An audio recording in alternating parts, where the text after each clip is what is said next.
पढ़ता हूँ।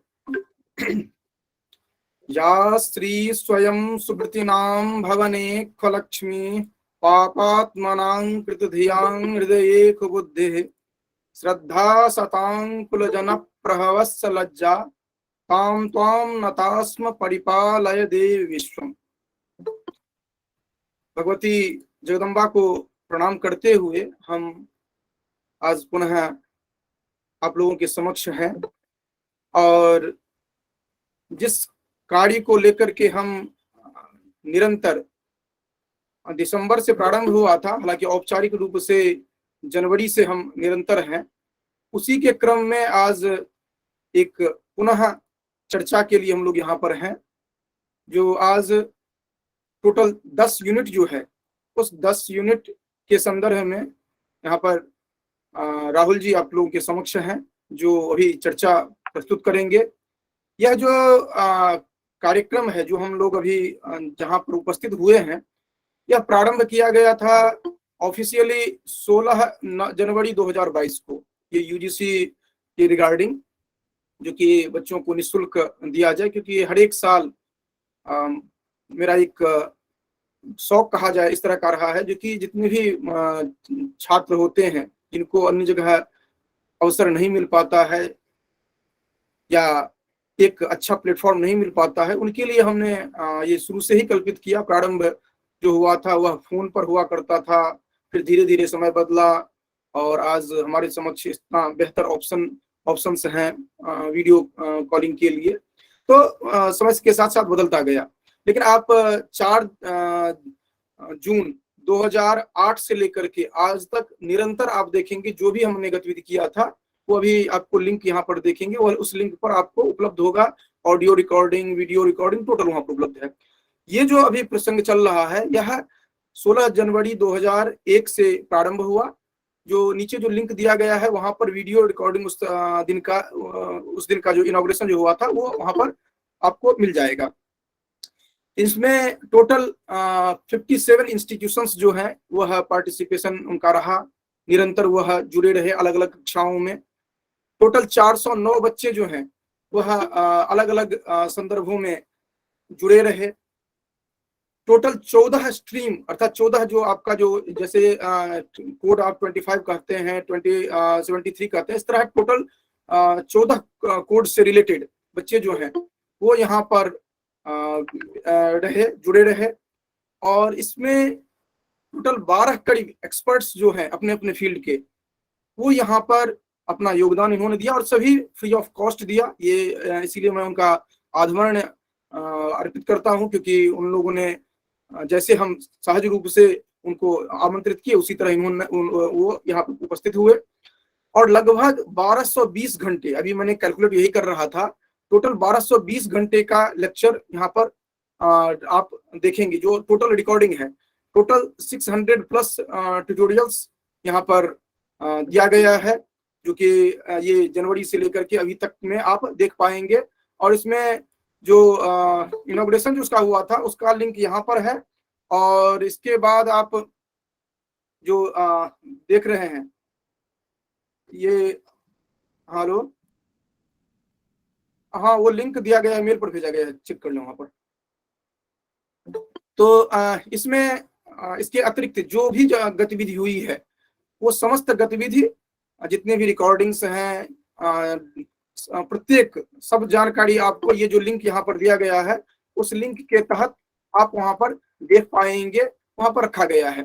तो यहाँ पर केवल संक्षेप में मैं ये बताना चाह रहा था, क्योंकि ये मेरा अपना वेब पेज है जहाँ पर जितने भी कार्यक्रम अभी तक हमने किया वो फर्स्ट पेपर से रिलेटेड हो या अन्य जो भी हैं वो सभी आपको यहाँ पर वीडियो ऑडियो जो भी है वो सभी समस्त वहां पर उपलब्ध रहेगा, अर्थात है वहां पर। इसके साथ साथ जब आप आगे बढ़ते हैं, आज की अगर बात करें तो टोटल आप लोग जो यहाँ पर जुड़े हैं जिन्होंने रजिस्ट्रेशन किया है वो अलग अलग फील्ड से हैं, फिलोसफी हो, एजुकेशन हो, इंग्लिश हो, योग से हैं, म्यूजिक से हैं, Hindi, Sanskrit, traditional Sanskrit, political science, computer science और इकोनॉमिक्स, ये अलग अलग फील्ड से रिलेटेड आप लोग हैं। और ये बहुत प्रसन्नता की बात है कि आप लोग निरंतर अपने अपने लक्ष्य की ओर अग्रसर हैं। और आज हम इसी संदर्भ में फर्स्ट पेपर को यहाँ पर रखा, ताकि एट लास्ट 18 डेज में आप सहज रूप से इसको देख सकें और आपका जहां जो कुछ अधूरा रहा है उसको आप सहजतया जान सकें, समझ सकें और उसको रिवीजन कर सकें। बस यही सब ध्यान में रखते हुए आज राहुल जी को यहाँ पर आमंत्रित किया गया था, जो कि आप यहाँ पर इन बच्चों का साथ दें। और उसके बाद निरंतर, आज ही नहीं, आज तो केवल एक कक्षा है, इस तरह आप लोगों की अपेक्षा रहेगी, तो ये आगे भी आप लोगों का यहाँ पर निःशुल्क यहाँ पर साथ देंगे। तो अब हम राहुल जी को कहते हैं कि आप अभी से लेकर के निरंतर अगले 1 घंटे तक आपका समय है। मैं यहाँ पर चुप होता हूँ, और क्योंकि मैं पृष्ठभूमि केवल यहाँ पर उपस्थापित किया, जो हमने प्रारंभ किया था जनवरी से, जो अभी प्रारंभ हुआ है वो निरंतर जो चलता रहा है, ये बताना जरूरी था, इस कारण से हमने यहाँ पर उपस्थापित किया। और इसी बीच में अवकाश दिया, जिन लोगों को जुड़ना था वो जुड़ सके। और इसी के साथ ही हम अपनी वाणी को यहाँ पर विराम देते हैं। राहुल जी। धन्यवाद सर। मेरी आवाज आ रही है आप तक? बिल्कुल क्लियर है जी।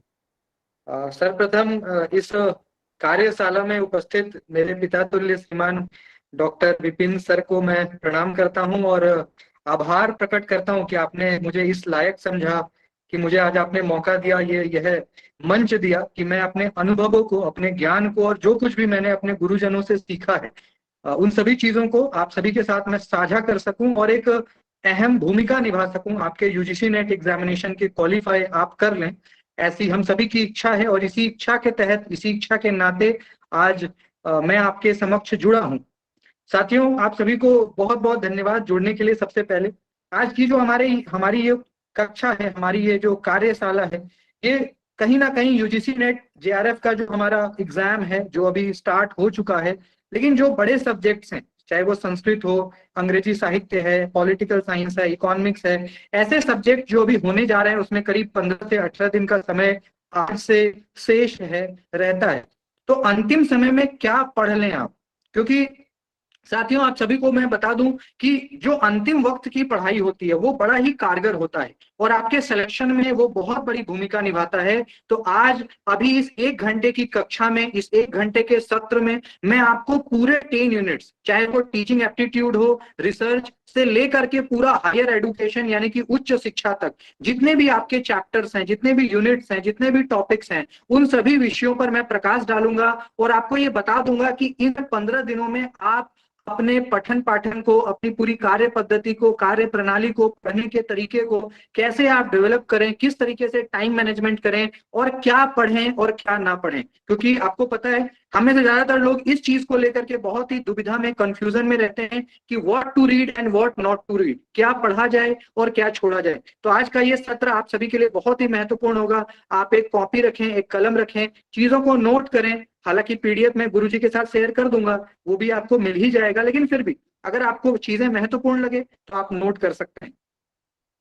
तो गाइज 10 यूनिट्स, आप सभी को पता है कि पेपर 1 में हमारी 10 इकाइयां हैं और पेपर 2 तो खैर आपने जिससे मास्टर्स किया है वो आपका रहता है।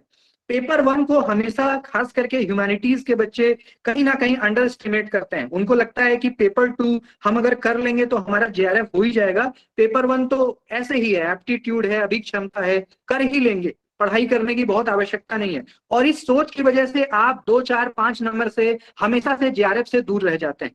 इसलिए गाइज मैं आपको आज बताना चाहता हूं कि आप पेपर 1 को कभी भी अंडर एस्टिमेट ना करें, क्योंकि पेपर 2 को कहा नहीं जा सकता कि उसका लेवल क्या होगा। कई बार पेपर 2 तो खैर टफ हमेशा से ही रहता है, आप जिस भी सब्जेक्ट से आपका पेपर 2 है, लेकिन पेपर 1 एक कैटलिस्ट का काम करता है। अगर आप पेपर 1 में अच्छे हैं, पेपर 1 की समझ आपको है और 50 क्वेश्चंस आपके गाइज पेपर 1 में आते हैं, यानी कि 50 दूनी 100 नंबर, आप समझ सकते हो कि 50 क्वेश्चन और 100 नंबर। यहाँ पे अगर आपने 42 या 80 या 35 दूनी 70, अगर 100 में आपने 70 भी स्कोर कर लिया ना, तो आपको जेआरएफ पाने से कोई नहीं रोक सकता। Nobody can stop you from getting JRF. तो गाइज पेपर 1 किसी भी स्टूडेंट को जेआरएफ दिलवाने में सबसे अहम योगदान निभा सकता है, इसलिए पेपर 1 को हम बहुत ही ज्यादा सीरियसली लें। तो पेपर 1 को कैसे करना है ये आज मैं आपको बताता हूँ। एक एक करके मैं सारे ही यूनिट्स की जानकारी आपको भी दूंगा, आप इसको देखिए, क्योंकि गाइस बहुत सारे बच्चे हैं जिनका पेपर अभी हो चुका है और कुछ बच्चे ऐसे हैं जिनका पेपर अभी होना है। तो एक फीडबैक के आधार पे, प्रतिपुष्टि के आधार पे मैंने एक बहुत ही बढ़िया पीडीएफ आपके लिए तैयार किया है, जिससे कि आपको ये पता लग सके कि 2022 में यानी कि 2022 में कहां कहां से क्वेश्चंस पूछे जा रहे हैं, वो आपको मैं बता देता हूं।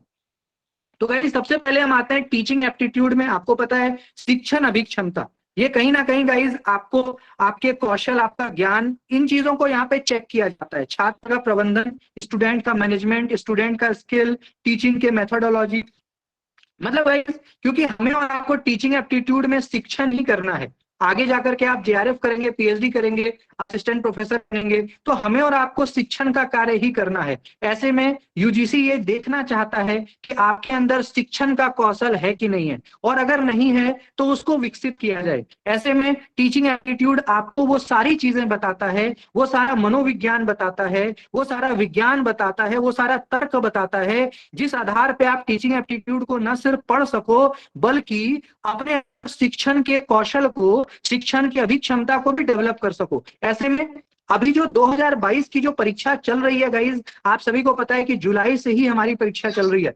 फ्रेंच, जर्मन, लाइब्रेरी साइंस और साथ के साथ कुछ और ऐसे पेपर्स हैं जिनकी परीक्षा ऑलरेडी हो चुकी है, और उन सभी बच्चों से मैंने फीडबैक लिया है और उसी आधार पे आज ये पीडीएफ मैंने तैयार किया है, ताकि आपको ये पता लग सके कि इस बार यूजीसी किस तरह का क्वेश्चन, एनटीए आपसे किस तरह का प्रश्न पूछ रहा है। तो गाइस शिक्षण अभिक्षमता की अगर हम बात करें तो लर्नर का कैरेक्टरिस्टिक्स, हिंदी वाले बच्चे मैं हिंदी में भी बता देना चाह रहा हूं, यानी कि अध्येता के गुण। लर्नर मतलब अध्येता और कैरेक्टरिस्टिक मतलब गुण। गाइज ये जो 15 दिन आपके पास अभी से शेष बच रहे हैं करीब करीब, आप इसमें क्या करें कि सबसे पहले टीचिंग एप्टीट्यूड में जो आपका छात्र का गुण है, लर्नर का कैरेक्टरिस्टिक, आपको पता है साथियों कि लर्नर दो तरह के होते हैं, एक एडोलेसेंट स्टेज वाले और एक एडल्ट स्टेज वाले। एडोलेसेंट मतलब नाबालिग और एडल्ट मतलब हम और आप, यानी कि जो 18+ हैं। तो गाइस दो तरह के अध्येता होते हैं, एक होता है नाबालिग छात्र और एक होता है बालिग। तो नाबालिग छात्रों का अपना एक एटीट्यूड है, उनका अपना एक भावात्मक स्तर होता है, उनका अपना मनोवैज्ञानिक स्तर होता है, उनके सोचने का तरीका अलग होता है, काम को करने का तरीका अलग होता है। जबकि बालिग यानी कि हम और आप जो एडल्ट हैं, जो 18+ हैं, हमारा और आपका काम करने का तरीका, सोचने का तरीका, पढ़ने का तरीका, पढ़ाने का तरीका, समझने का तरीका, सब कुछ अलग होता है। ऐसे में इस बार क्वेश्चन गाइस करीब करीब 1 या 2 क्वेश्चन अध्येता के गुण से देखे जा रहे हैं। अगर आपने इस टॉपिक को नहीं पढ़ा है तो आप इस टॉपिक को रिवीजन कर लीजिए, बहुत ही इंपॉर्टेंट है अध्येता के गुण। इसके साथ साथ गाइस इसी में एक और टॉपिक है इंडिविजुअल वेरिएशंस, जिसको आप कहते हो व्यक्तिगत भिन्नता। गाइस व्यक्तिगत भिन्नता बहुत सारे बच्चों को नहीं पता होगा। व्यक्तिगत भिन्नता जिसको इंग्लिश में इंडिविजुअल वेरिएशंस या इंडिविजुअल डिफरेंसेस कहते हैं, इससे भी एक क्वेश्चन आपका प्रत्येक सत्र में पूछा जा रहा है। इंडिविजुअल वेरिएशंस का मतलब होता है गाइस व्यक्तिगत स्तर पे। मान लीजिए कि मैं एक इंडिविजुअल हूं, आप एक इंडिविजुअल हैं, श्याम एक इंडिविजुअल है, राधा एक इंडिविजुअल है, तो हम लोग क्योंकि अलग अलग व्यक्ति हैं, हमारी पहचान अलग है, हमारा शरीर अलग है, हमारी आत्मा अलग है, तो हमारे सोचने का तरीका भी अलग होगा, हमारी क्रिया करने का तरीका भी अलग होगा। तो इंडिविजुअल डिफरेंसेस ये गाइस शिक्षण अभिक्षमता के अंदर बहुत ही बर्निंग टॉपिक है, महत्वपूर्ण टॉपिक है। इसको एक बार आप जरूर देख लें, अंतिम दिनों में इससे प्रश्न पूछे जा रहे हैं। इसके साथ साथ guys teaching related to learner, learner support material, यानी गाइस जिसको इंग्लिश वाले बच्चे टीचिंग एड्स कहते हैं, हिंदी वाले बच्चे शिक्षण सहायक सामग्री कहते हैं। तो शिक्षण सहायक सामग्री यानी कि teaching ads, support material, learning environment यानी कि एक वातावरण, और संस्थान। संस्थान में गाइस आपका मान लीजिए कि यूजीसी है, एनसीईआरटी है, नैक है, बहुत सारे संस्थान हैं भारत सरकार के जो कि उच्च शिक्षा में अपना अहम रोल निभाते हैं, चाहे वो करिकुलम के आधार पे हो, चाहे वो सिलेबस बनाने के लिए हो, चाहे वो और भी बड़े बड़े डिसीजंस लेने की बात हो, उसमें जो भी संस्थाएं अपना अहम रोल निभाती हैं, उन सभी संस्थाओं को आपको पढ़ना है, क्वेश्चन पूछा जा रहा है।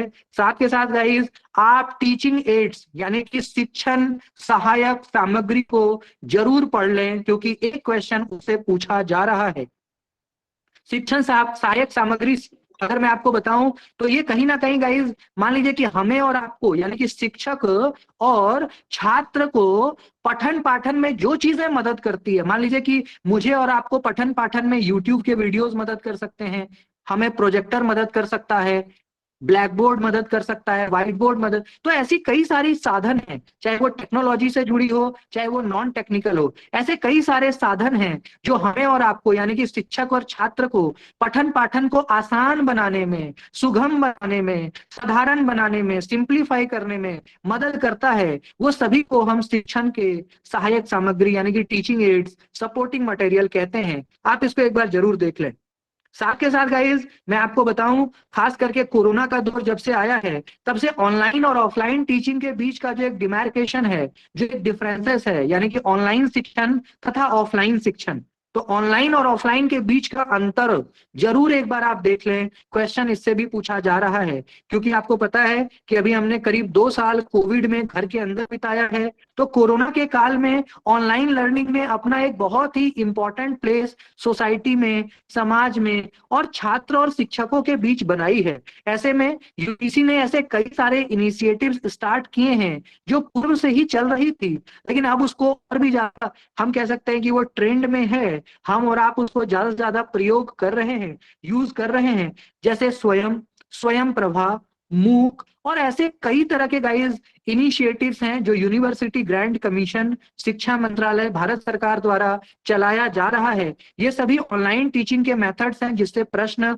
बहुत ज्यादा मैच दी फॉलोइंग के टर्म्स में हम कह लें या और भी किसी तरीके से स्टेटमेंट, अजम्पशन जिसको आप कथन और सत्य, निष्कर्ष, प्रपोजिशंस, इस तरह का फॉर्मेट कुछ भी हो सकता है, लेकिन ये प्रश्न पूछे जा रहे हैं। तो आप में से जिन लोगों ने स्वयं, स्वयं प्रभा, मूक और भी इस तरह के जो भी इनिशिएटिव्स हैं ऑनलाइन, उसको एक बार जरूर देख लें गाइज। और साथ के साथ टीचर सेंटर्ड और लर्नर सेंटर्ड, गाइज आपको पता है गुरुकुल पद्धति, यहाँ पे कई सारे छात्र हमारे गुरुकुल पद्धति से हैं, तो आपको टीचर सेंटर्ड यानी कि शिक्षण, शिक्षक केंद्रित और छात्र केंद्रित के बीच अंतर जरूर पता होगा। अगर नहीं पता है तो एक बार जरूर आप देख लीजिए, प्रश्न इससे बहुत बल्क में पूछा जा रहा है। यानी कि टीचर सेंटर्ड क्या है, स्टूडेंट सेंटर्ड क्या है, छात्र केंद्रित विधि। आपको पता है कि आज के दौर में, समकालीन समय में लर्नर सेंटर्ड अप्रोच का दौर है, यानी कि हम कह सकते हैं छात्र केंद्रित विधि। छात्र कैसे समझेगा, छात्र का विकास कैसे होगा, छात्र के अकॉर्डिंग टीचर को एक्ट करना है, छात्र के अकॉर्डिंग शिक्षकों को पढ़ाना है। शिक्षक की मोनोपोली अब नहीं चलती है, शिक्षक बस एक मेंटोर के तौर पे, पथ प्रदर्शक के तौर पे, कोच के तौर पे, एक सहयोगी के तौर पे, एक साथी के तौर पे आपके साथ खड़ा रहता है। जबकि शिक्षक केंद्रित विधि में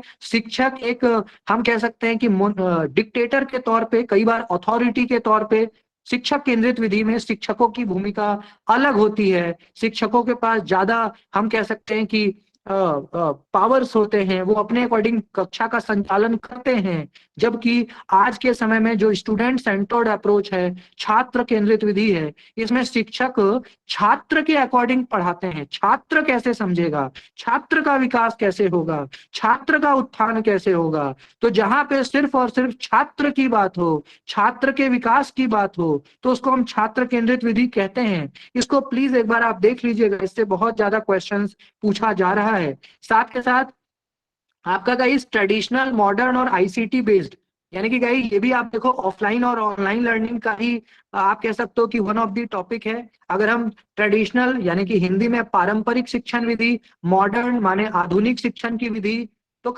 हम पारंपरिक, आधुनिक और आईसीटी बेस्ड, ये गाइस ऑनलाइन और ऑफलाइन के बीच का जब आप डिफरेंस करोगे तो ये भी आपका साथ के साथ हो जाएगा। क्योंकि पारंपरिक का मतलब होता है ऑफलाइन टीचिंग। आज के दौर में भी हम और आप कॉलेजेस जाते हैं, यूनिवर्सिटीज जाते हैं, शिक्षक प्रोफेसर्स हमें ऑफलाइन पढ़ाते हैं, फिजिकल मोड में पढ़ाते हैं, वो एक पारंपरिक विधि है। जबकि आज के दौर में, अभी वर्तमान में हम लोग गूगल मीट पे क्लास कर रहे हैं, वीडियो कॉल के माध्यम से जुड़े हुए हैं, ये मॉडर्न अप्रोच है, ये आईसीटी बेस्ड लर्निंग है। और आज के दौर में खास करके कोविड काल के बाद से भी यूजीसी ने भी इसको सराहा है और कहा है कि अब तो ज्यादा से ज्यादा पढ़ाई हमें ऑनलाइन मोड में ही करना है, ब्लेंड मोड जिसको आप कहते हो, ब्लेंड मोड, ब्लेंड लर्निंग। तो इसको एक बार जरूर देख लीजिएगा क्योंकि काफी प्रासंगिक है, इससे क्वेश्चन आ रहे हैं। इसके साथ साथ गाइज मूल्यांकन को एक बार जरूर आप देख लीजिए। अंतिम काल में मैं आपको बताऊं कि मूल्यांकन 4 तरीके के होते हैं। सबसे पहला प्लेसमेंट इवैल्यूएशन, जिसको आप स्थापना मूल्यांकन कहते हो, फिर फॉर्मेटिव इवैल्यूएशन, समेटिव इवैल्यूएशन यानी कि अंतिम मूल्यांकन, और डायग्नोस्टिक इवैल्यूएशन। तो ये 4 गाइस मूल्यांकन हैं, हिंदी वाले हिंदी में, इंग्लिश वाले इंग्लिश में। इसको जरूर एक बार पढ़ लीजिएगा क्योंकि फॉर्मेटिव और समेटिव के बीच में डिफरेंसेस हमेशा से ही आता है, ये कोई नया क्वेश्चन नहीं है, ये हमेशा से ही पूछा जाता है, इस बार भी पूछा जा रहा है। तो जितने भी तरह का मूल्यांकन है 4 तरीके का है, मैंने आपको बताया। तो मूल्यांकन के प्रकार को एक बार जरूर देख लीजिएगा। इसके साथ ही साथ गाइज मैं आपको बताऊं कि आज का दौर सीबीसीएस का है। आप सभी लोग जो 2015 या 14 के बाद ग्रेजुएशन या पोस्ट ग्रेजुएशन, स्नातक या स्नातकोत्तर की पढ़ाई कर रहे हैं, उनको पता होगा कि सीबीसीएस क्या होता है। जो पुराने साथी हैं जिन्होंने यूजी पीजी की पढ़ाई 2015 से पहले करी है, उनको प्रैक्टिकली नहीं पता होगा, लेकिन थियोरेटिकली उनको जरूर पता होगा। अगर नहीं पता है तो एक बार जरूर पढ़ लें CBCS, choice based credit system. आपको पता है गाइस कि पहले प्रतिशत में मार्क्स आता था, अब प्रतिशत को रिप्लेस कर दिया गया है और अब मार्क्स आपका परसेंटाइल में, ग्रेड्स में आने लग गया है। साथ के साथ पहले के दौर में जब पारंपरिक शिक्षण की विधि थी, उस समय बस आप पढ़ाई में कैसे हो, आप मैथ्स में कैसे हो, आप साइंस में कैसे हो, आप एसएसटी में कैसे हो, वो मायने रखता था। एक कहावत थी, खेलोगे कूदोगे, पढ़ोगे लिखोगे बनोगे नवाब, खेलोगे कूदोगे बनोगे खराब। ये पहले का एक बड़ा, सभी के परिवार में ये कहा जाता था। हमारे आपके सभी के अभिभावक ये कहते थे कि खेलोगे कूदोगे तो खराब हो जाओगे, पढ़ोगे लिखोगे तो नवाब हो जाओगे। ये पहले की शिक्षण प्रणाली पे सूट करता था। लेकिन आज के दौर में जब से सीबीसीएस आया है, इसने परिभाषा को बदल दिया है। अब पढ़ोगे लिखोगे तो नवाब तो खैर आप बनोगे ही, पहले भी बनते थे, लेकिन खेलोगे कूदोगे तो भी नवाब बनोगे, तो भी नवाब बन सकते हो। इस परिभाषा को फिर से हम कह सकते हैं रीडिफाइन किया गया है। आज के दौर में हमारा और आपका जो परिणाम बनता है, जो रिजल्ट आता है, उसमें हम पढ़ाई में कैसे हैं वो तो खैर मूल्यांकन होता ही है, लेकिन सर्वांगीण विकास हो, आप खेल में कैसे हैं, आप कला में कैसे हैं, आप नृत्य में कैसे हैं, आप पेंटिंग कैसा करते हैं, आप गायन में कैसे हैं, आप समाज कार्य में कैसे हैं, आप कितना लोगों से इंटरेक्ट करते हैं, आपका आईक्यू लेवल, मतलब सर्वांगीण विकास हो। और उन सभी का गाइज हम कह सकते हैं कि एक असेसमेंट होता है, इवैल्यूएशन होता है, उसी को हम कहते हैं सीबीसीएस। तो ये जरूर पढ़ लीजिएगा, इससे क्वेश्चन बल्क में पूछे जा रहे हैं। तो गाइज ये शिक्षण अभिक्षमता के इंपॉर्टेंट टॉपिक्स हैं, जिसको आप नोट कर लीजिए, हाईलाइट कर लीजिए और इस अंतिम 15 दिन में इसको जरूर पढ़ लीजिएगा। करीब करीब 5 में से 3 या 4 क्वेश्चन आपके यहीं से आने हैं, ये पूरी विश्वास के साथ मैं कह रहा हूं। तो इसको जरूर एक बार आप हाईलाइट करके रिवीजन कर लीजिएगा। और आज मैं आपको जितनी भी चीजें बता रहा हूं, ये ज्यादा से ज्यादा 4 से 5 दिन, अगर आप 4 से 5 दिन भी अच्छे से पढ़ लोगे ना, तो आप ये सारे टॉपिक को कवर कर लोगे, बल्कि उसकी पुनरावृत्ति भी कर लोगे, क्योंकि मैं सब चीज बहुत शॉर्ट में बता रहा हूँ, जो इंपॉर्टेंट है बस वही। क्योंकि गाइस मुझे पता है ये अंतिम काल है, इस अंतिम काल में आप सब कुछ नहीं पढ़ सकते हो, 4 महीने का सिलेबस 10 दिन में नहीं पढ़ा जा सकता है। इसलिए आप महत्वपूर्ण पहलुओं को ही पढ़ें, ताकि आपका 50 में कम से कम 40-45 क्वेश्चन सही हो जाए। ऐसी ही मेरी इच्छा है, ऐसा ही मेरा लक्ष्य है, और इसी के लिए ये सारी चीजें हम लोग कर रहे हैं। टॉपिक नंबर 2 में आते हैं गाइस, शोध अभिक्षमता। आप सभी को पता है गाइस कि शोध यानी कि अनुसंधान, आप और हम सब लोग यूजीसी नेट का एग्जाम इसलिए देते हैं ताकि हम उच्च शिक्षा में जा सकें, अनुसंधान कर सकें, शोध कर सकें, देश को कुछ दे सकें, राष्ट्र के लिए कुछ समर्पित कर सकें, कंट्रीब्यूशन कर सकें। तो अनुसंधान अभिक्षमता, शोध अभिक्षमता एक बहुत इंपॉर्टेंट टॉपिक है, जहां से इस बार के एग्जाम में बहुत ज्यादा क्वेश्चन आ रहा है। कल का एग्जाम बंगाली सब्जेक्ट का था, बंगाली के कुछ बच्चों ने बताया कि रिसर्च एप्टीट्यूड से करीब 6 से 7 क्वेश्चन आए थे। तो आप समझ सकते हो गाइस कि अनुसंधान अभिक्षमता को आप इग्नोर नहीं कर सकते हैं। इस बार 5 से ज्यादा क्वेश्चन किसी किसी सत्र में पूछा जा रहा है। अनुसंधान की बात करें तो गाइज ये कहीं ना कहीं हमारा रिसर्च का एप्टीट्यूड को डेवलप करता है। रिसर्च के एप्टीट्यूड हमारे आपके अंदर है कि नहीं? उस चीज का जांच करता है, परखता है, और नहीं है तो विकसित कैसे हो इस पे काम करवाता है। अगर इसमें प्रश्न की बात करें कि कहां से प्रश्न पूछे जा रहे हैं, तो सबसे पहले गाइज अनुसंधान अगर आपको पढ़ना है तो इसकी परिभाषा, इसका बड़ा ही व्यापक परिभाषा है। अनुसंधान क्या है? मैं अगर आपसे पूछूं अनुसंधान क्या है, तो आप इस चीज को जरूर आज इसका उत्तर ढूंढिएगा कि व्हाट इज रिसर्च।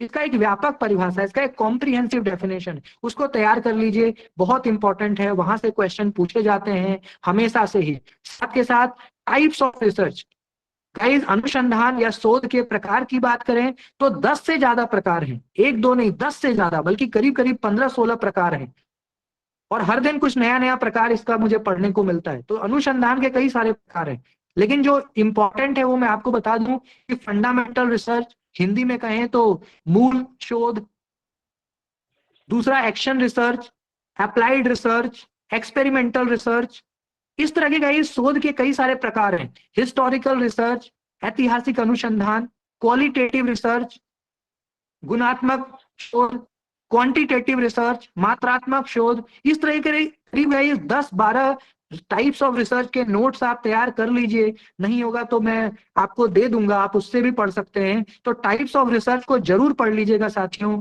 क्योंकि इससे एक या दो क्वेश्चन 110% आपका जरूर आएगा। एक क्वेश्चन तो खैर आएगा ही, इस बार भी पूछा जा रहा है। आप रिसर्च के प्रकार को हल्के में ना लें, बहुत ही गहन अध्ययन इस पे जरूर कर लें। Number 2, step of research.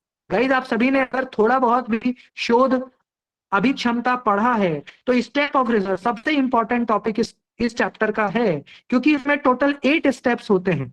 जैसे पहला बोले तो फाइंडिंग प्रॉब्लम, यानी कि प्रॉब्लम को फाइंड आउट करना, समस्या की खोज, ठीक है। फिर दूसरा हमारा लिटरेचर रिव्यू का होता है, उसके बाद हाइपोथेसिस होता है, फिर रिसर्च का डिजाइन है, डेटा कलेक्शन है, डेटा एनालिसिस है, जनरलाइजेशन है, सामान्यीकरण है, रिसर्च रिपोर्ट है। तो ऐसे 8 स्टेप्स हैं साथियों। जिन्होंने पढ़ा है वेल एंड गुड, जिन्होंने नहीं पढ़ा है पढ़ लीजिए, बहुत आसान है। तो 8 स्टेप्स यानी कि 8 चरण होते हैं अनुसंधान के, शोध के। तो इन 8 चरणों को आप जरूर पढ़ लीजिएगा, क्योंकि इन स्टेप से क्वेश्चन आज नहीं हमेशा से ही आता है।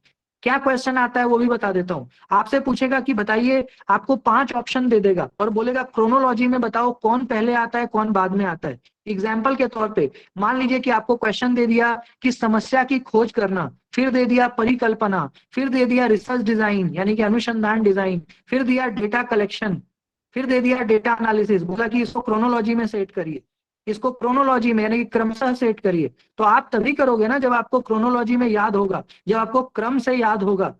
तो उसको प्लीज एक बार आप देख लीजिए, बहुत ही इंपॉर्टेंट है। स्टेप ऑफ रिसर्च 8 स्टेप हैं, 8 के 8 आपको दिमाग में होने चाहिए और बिल्कुल क्रोनोलॉजी में, सीक्वेंस में, क्रम से होने चाहिए। इसके साथ साथ गाइस थीसिस राइटिंग, आप सभी को पता है गाइस कि थीसिस राइटिंग में मतलब पूरा थीसिस कैसे लिखा जाता है। तो पूरी थीसिस तो खैर बहुत बड़ी चीज है, बहुत ही गहन अध्ययन करने की आवश्यकता है, लेकिन हमारे सिलेबस में थीसिस का एक जो फॉर्मेट होता है, थीसिस की बॉडी, जैसे मान लीजिए कि एमएलए फॉर्मेट, एपीए फॉर्मेट, आप समझ रहे हैं। जैसे आप में से जो लोग संस्कृत के हैं, जो लोग इंग्लिश के हैं, वो लोग ज्यादातर एमएलए यानी कि modern language association, MLA format को फॉलो करते हैं। जो लोग विज्ञान से हैं या सोशल साइंसेस के हैं, उनमें से कुछ बच्चे एपीए स्टाइल को फॉलो करते हैं रेफरेंसिंग के लिए, साइटेशन के लिए। तो थीसिस के अंदर गाइज आप एक बार MLA format, MLA style of referencing, citation क्या होता है, बिब्लियोग्राफी क्या होती है, इंडेक्सिंग क्या होता है, यानी कि आप में से कुछ लोगों ने डिजर्टेशन तो लिखा ही होगा, रिसर्च पेपर लिखा होगा, नहीं लिखा है तो एक बार देख लीजिए कि साइटेशन क्या होता है, बिब्लियोग्राफी क्या होती है, इंडेक्सिंग क्या होता है। एक बार इसको देख लीजिए फॉर्मेट को, तो आपका 1 या 2 क्वेश्चन यहां से जरूर आ रहा है, आपका ये तैयार हो जाएगा। इसके साथ साथ गाइस इसमें रिसर्च का एथिक्स से प्रश्न पूछा जा रहा है। अनुसंधान की एथिक्स मतलब आप कह सकते हो इसको एक नैतिकता, अनुसंधान की नैतिकता। नैतिकता का मतलब होता है गाइस जो आपको एक कोड ऑफ कंडक्ट बताए कि आपको क्या करना है और क्या नहीं करना है। एथिक्स एक बहुत ही हम कह सकते हैं एक बहुत ही वैल्यूएबल वर्ड है गाइस, जो हमें बहुत ही जिम्मेदार बनाता है, हमें जिम्मेदार आचरण सिखाता है कि आपको अनुसंधान करते वक्त कितना जिम्मेदार रहना है, कितना रिस्पॉन्सिबल रहना है, आपको आचरण अच्छा करना है, आपको किसी से कॉपी पेस्ट नहीं करना है, किसी और का मटेरियल लेकर के एज इट इज नहीं लिख देना है, प्लेजियरिज्म क्या होता है, और आप अगर आप कुछ गलत करते हो तो उसके लिए क्या सजा है। ये सारी चीजें आपको अनुसंधान की नैतिकता, रिसर्च एथिक्स में बताया गया है। आप इसको जरूर पढ़ लीजिएगा। छोटा सा टॉपिक है, लेकिन एक क्वेश्चन इस बार आ रहा है, हमेशा से ही आता है, बड़ा ही इंपॉर्टेंट टॉपिक है। तो अनुसंधान की नैतिकता को एक बार जरूर आप देख लें अंतिम समय में। इसके साथ साथ गाइज वर्कशॉप, जैसे अभी हमारा वर्कशॉप चल रहा है, कार्यशाला क्या होता है, आर्टिकल क्या होता है, कॉन्फ्रेंस क्या होता है, सेमिनार क्या होता है, सिंपोजियम क्या होता है, ये आपके बुक में गिवन है। नहीं है तो गूगल के माध्यम से मैं भी आपको दे दूंगा कंटेंट, आप इसको एक बार देख लीजिएगा। वर्कशॉप, क्योंकि क्वेश्चन आपसे गाइज पूछा जाता है कि बताइए कॉन्फ्रेंस और सिंपोजियम में क्या अंतर है, वर्कशॉप में क्या अंतर है, सेमिनार क्या होता है। तो इनकी परिभाषा को जरूर देख लीजिएगा कि वर्कशॉप का परिभाषा क्या, कॉन्फ्रेंस की परिभाषा क्या, सेमिनार की परिभाषा क्या, सिंपोजियम की परिभाषा क्या, आपस में एक दूसरे से अलग कैसे हैं, क्योंकि सब इंटर रिलेटेड है। सब उच्च शिक्षा में वर्कशॉप भी होता है, सेमिनार भी होता है, कॉन्फ्रेंसेस भी होते हैं, सिंपोजियम भी होते हैं, तो इसके बीच अंतर क्या है। तो इस अंतर को जानने के लिए आपको एक बार परिभाषा देख लेंगे तो आपको समझ में आ जाएगा कि ये क्या क्या होता है। इससे प्रश्न आपका पूछा जा रहा है। तो अनुसंधान की अभिक्षमता में ये जो 6 चीजें मैंने आपको बताई, इन 6 चीजों को बड़ी ही बारीकी से इस अंतिम काल में, अंतिम समय में एक बार बहुत ही बारीकी से गहन अध्ययन एक बार आप कर लेंगे तो मैं समझता हूं कि रिसर्च एप्टीट्यूड में आप बहुत अच्छा स्कोर कर पाएंगे। तीसरा यूनिट गाइज हम लोग आ जाते हैं संप्रेषण की ओर, कम्युनिकेशन। गाइस तीसरा यूनिट बहुत ही इंपॉर्टेंट टॉपिक है और बहुत छोटा है। अगर आपको 5 में 5 स्कोर करना है तो मैं समझता हूं संप्रेषण 1 से 2 दिन में आप ऐसे भी पढ़ सकते हो, छोटा टॉपिक है। इस संप्रेषण में गाइस हम क्या पढ़ते हैं कि हम विचारों का आदान प्रदान यानी कि शेयरिंग, अपने आइडियाज को शेयर कैसे करें, मैसेज को शेयर कैसे करें, बिहेवियर को शेयर, मतलब इट मीन्स कि कैसे एक इंसान दूसरे इंसान से बात करता है, समाज का निर्माण कैसे होता है, कम्युनिकेशन का क्या रोल है, संचार कितना महत्वपूर्ण है, इसके क्या प्रकार है। ऐसे तो बड़ा ही आसान सा टॉपिक है, लेकिन बड़ा ही इंपॉर्टेंट, बड़ा ही प्रासंगिक, बहुत ही रेलिवेंट, बहुत ही सिग्निफिकेंट हमारे निजी जीवन के लिए भी है और एग्जाम के पर्सपेक्टिव से भी है। इसमें अगर प्रश्न की बात करें कि क्या क्या आप पढ़ लीजिए, तो गाइज नेचर ऑफ कम्युनिकेशन यानी कि संचार की प्रकृति, इसको एक बार आप देख लीजिए कि कम्युनिकेशन का नेचर कैसा कैसा होना चाहिए, यानी कि कम्युनिकेशन कॉन्टिन्यूअस होता है, वो कभी रुकता नहीं है। तो इसके 4-5 पॉइंट्स हैं गाइज। अगर आपके पास कोई पुस्तक होगा, कोई भी बुक जो पेपर 1 के लिए आप फॉलो करते हैं या कोई नोट, तो उसमें जरूर होगा कम्युनिकेशन का नेचर क्या है, वो किस तरीके से एक्ट करता है, उसको एक बार जरूर देख लीजिए। एक प्रश्न आ रहा है types of communication. Guys types of communication में मैं आपको बताऊं, horizontal communication, vertical communication, upward communication, downward communication, इस तरह के गाइस कई तरह के कम्युनिकेशन के प्रकार हैं। जैसे अनुसंधान के प्रकार हैं, वैसे ही संचार के भी प्रकार हैं। तो संचार के प्रकार को जरूर पढ़ लीजिएगा, क्योंकि इससे क्वेश्चन जरूर पूछा जाता है। जैसे उदाहरण के तौर पे अपवर्ड कम्युनिकेशन, डाउनवर्ड, ये बहुत पूछा जाता है। जैसे मान लीजिए गाइस, मैं आपको एक उदाहरण के तौर पे बताता हूं कि आप विश्वविद्यालय में हैं, आप वहां पे छात्र हैं। मान लीजिए कि आपको वाइस चांसलर जो आपके विश्वविद्यालय के हैं उन तक कुछ बात पहुंचानी है, कुछ मैसेज पहुंचाना है, तो आप कभी भी डायरेक्ट उनके कैबिन में नहीं जा सकते हैं। आपको एक प्रोटोकॉल का पालन करना पड़ेगा। आप सबसे पहले अपने हेड ऑफ डिपार्टमेंट को एक एप्लीकेशन लिखेंगे, उनको मेल करेंगे। हेड ऑफ डिपार्टमेंट हो सकता है कि वाइस चांसलर के जो नीचे हैं, डीन हैं, उनको करेंगे, डीन साहब जो है वो वाइस चांसलर को। तो एक पूरा प्रोटोकॉल होता है। इसको हम कहते हैं गाइज नीचे से ऊपर की ओर संचार, है ना। इसको हम क्या कहते हैं, अपवर्ड कम्युनिकेशन, क्योंकि ये नीचे से ऊपर की ओर जा रहा है। एक छात्र वाइस चांसलर तक कुछ संदेश पहुंचा रहा है तो इसको कहते हैं अपवर्ड, ऊपर की तरफ। जबकि मान लीजिए कि कोई विश्वविद्यालय के वाइस चांसलर हैं और एक विश्वविद्यालय के अंदर आपको पता है कि कई सारे कॉलेजेस होते हैं। अब मान लीजिए कि वीसी साहब को कुछ मैसेज कॉलेजेस के सभी बच्चों को, प्यून को, जो क्लरिकल में है उन लोग सभी को पहुंचाना है। तो वीसी जो है वो कभी भी खुद से नहीं आएंगे एक एक कॉलेज विजिट करने के लिए। वो क्या करेंगे, मेल कर देंगे। किसको मेल करेंगे, सभी कॉलेज के प्रिंसिपल्स को। प्रिंसिपल किनको मेल करेंगे, सभी डिपार्टमेंट के हेड्स को। डिपार्टमेंट के हेड किसको मेल कर देंगे, सभी प्रोफेसर्स को। और जो क्लरिकल के हेड हैं, रजिस्ट्रार, वो क्या करेंगे, सभी 3rd ग्रेड के। तो ये एक प्रोटोकॉल होता है, इसको कहते हैं ऊपर से नीचे की ओर, जो ऊपर का व्यक्ति है वो नीचे की ओर संचार कर रहा है, इस तरह के प्रश्न आते हैं। तो बहुत ही इजी कंसेप्ट है, एक बार इसको देख लीजिएगा, ये प्रश्न आ रहा है। इसके साथ साथ गाइस संप्रेषण के गुण, यानी कि कम्युनिकेशन कैसा होना चाहिए, किस तरह का कम्युनिकेशन इफेक्टिव होता है, प्रभावशाली होता है, ज्यादा से ज्यादा लोग समझ पाते हैं, ज्यादा से ज्यादा लोग आपसे जुड़ पाते हैं, तो इफेक्टिव कम्युनिकेशन, प्रभावशाली संचार, इसको भी एक बार देख लीजिएगा।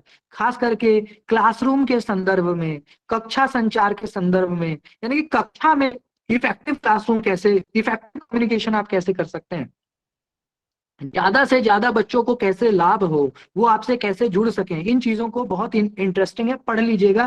साथ साथ गाइज इफेक्टिव कम्युनिकेशन का जो बैरियर है, इससे गाइज 2 क्वेश्चन 2022 में जो पेपर चल रहा है, बैरियर से बहुत सारे क्वेश्चंस आ रहे हैं। फिजिकल बैरियर हो सकता है, सिमेंटिक बैरियर हो सकता है, साइकोलॉजिकल बैरियर हो सकता है, बाधा, जिसको हिंदी वाले बच्चे क्या कहेंगे, बाधा, प्रभावशाली संचार में बाधा। तो गाइस बाधा कई तरह का हो सकता है। मान लीजिए मैं अभी आपको इतनी इंपॉर्टेंट चीजें बता रहा हूं, लेकिन आप मान लीजिए किसी वजह से परेशान हैं, सुबह में आपके घर पे कुछ ऐसा हुआ है जो नहीं होना चाहिए था, आपके मनोविज्ञान में कुछ और चल रहा है, आप क्लास में शारीरिक रूप से जुड़े हुए हैं, लेकिन आपका मस्तिष्क कहीं और है, तो ये क्या है, एक बाधा है, संचार में बाधा है। मैं कुछ भी बोलूंगा आपको नहीं समझ में आएगा, क्योंकि आप कहीं और बिजी हैं, आपका दिमाग कहीं और है।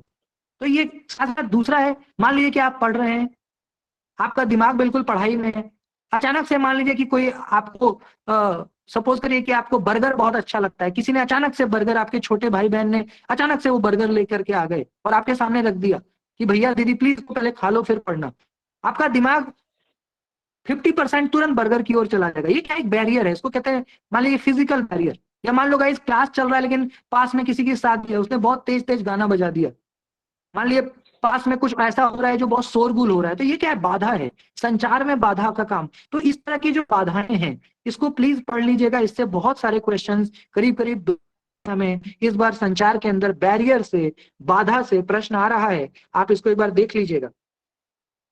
इसके बाद गाइस हम चौथे टॉपिक पे आते हैं। इसमें बताने के लिए बहुत कुछ नहीं है, क्योंकि आप सभी लोग साहित्य और उच्च शिक्षा के विद्यार्थी हैं। रीडिंग कॉम्प्रिहेंशन, गद्यांश, आप सभी लोगों का जो पठन का जो एक शैली है, रीडिंग हैबिट जिसको हम कह सकते हैं, उस पर डिपेंड करता है। हालांकि इसके कुछ ट्रिक्स हैं कि रीडिंग कॉम्प्रिहेंशन को हम कैसे सॉल्व कर सकते हैं, वो ट्रिक भी मैं आपको बताऊंगा।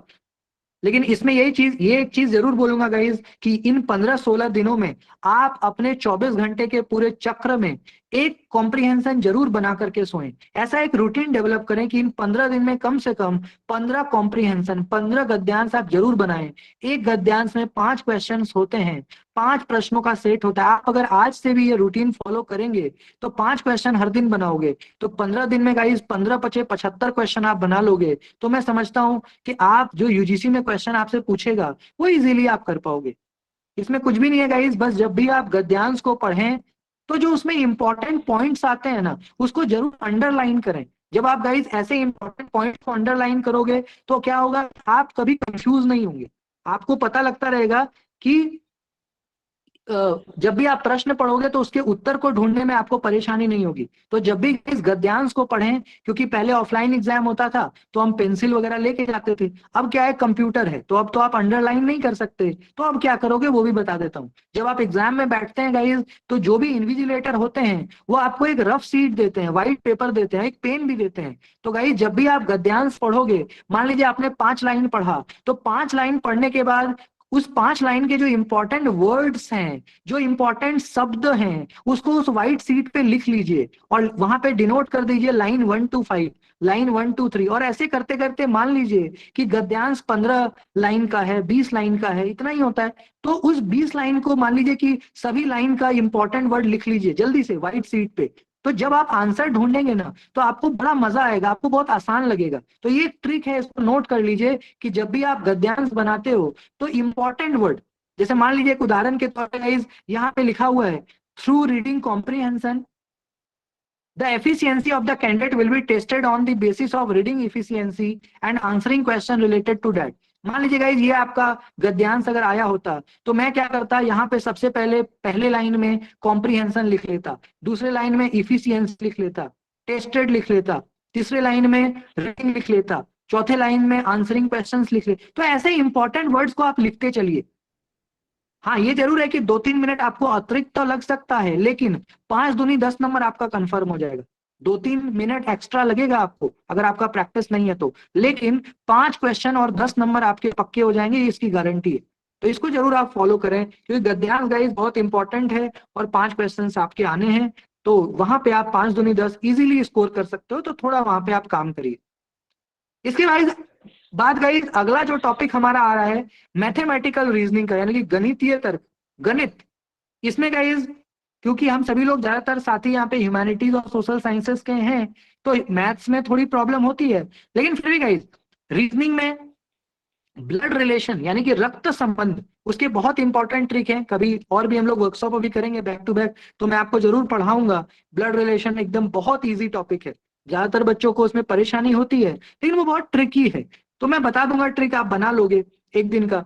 तो ब्लड रिलेशन को एक बार जरूर देख लीजिए, क्योंकि एक क्वेश्चन आपके रक्त संबंध से जरूर रहेंगे, एक क्वेश्चन आपका कोडिंग डिकोडिंग से जरूर रहेगा, एक क्वेश्चन आपका नंबर सीरीज से जरूर रहेगा। तो 3 क्वेश्चन तो ये हो गए, बचा 2 क्वेश्चन, क्योंकि 5 क्वेश्चन आता है। तो 2 क्वेश्चन में गाइस आजकल मैथमेटिक्स का ट्रेंड चला है, तो मैथमेटिक्स में एक क्वेश्चन प्रॉफिट एंड लॉस का, एक क्वेश्चन डिस्काउंट या परसेंटेज का। तो ये 5 क्वेश्चन आपके आते हैं, आप लिख लीजिए, एक रक्त संबंध, ब्लड रिलेशन या कैलेंडर, इन दोनों में से कोई एक, दूसरा कोडिंग डिकोडिंग, तीसरा नंबर सीरीज, चौथा परसेंटेज, पांचवा डिस्काउंट या प्रॉफिट एंड लॉस। तो ये 5 टॉपिक्स हैं गाइस, इसको जरूर एक बार देख लीजिए आप। अगर आपने 5 में 3 या 4 क्वेश्चन भी कर दिया तो आपके पक्ष में होगा, क्योंकि गाइस आपको पता है ये एक कॉम्पिटिटिव एग्जाम है, और कॉम्पिटिटिव एग्जाम में एक एक क्वेश्चन का बड़ा महत्व होता है।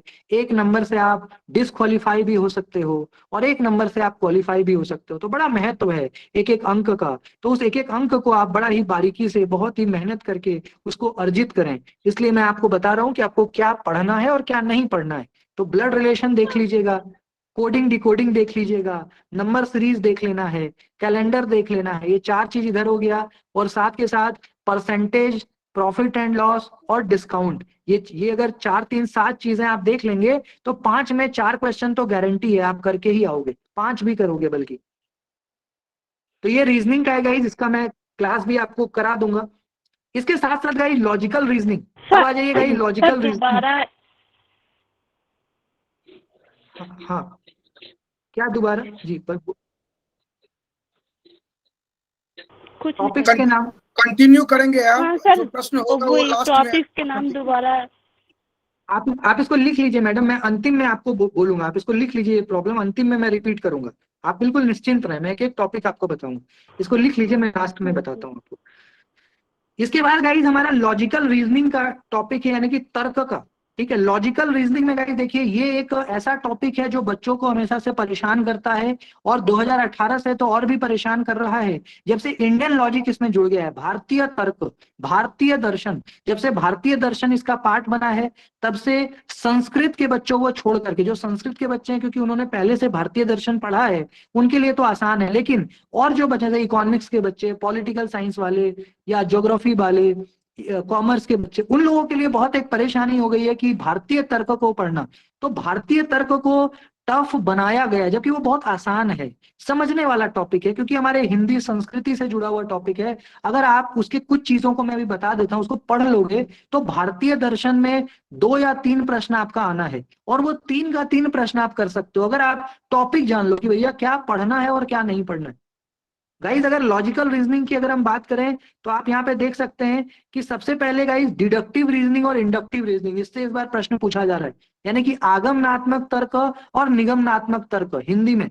इंग्लिश में डिडक्टिव रीजनिंग और इंडक्टिव रीजनिंग, इन दोनों की परिभाषा, इन दोनों के बीच का अंतर, इन दोनों के बीच एक एक उदाहरण, ये जरूर कर लीजिएगा। डिडक्टिव रीजनिंग और इंडक्टिव रीजनिंग, आगमनात्मक तर्क, निगमनात्मक तर्क, इसको जरूर देख लीजिएगा, इनका अंतर, एक एक उदाहरण।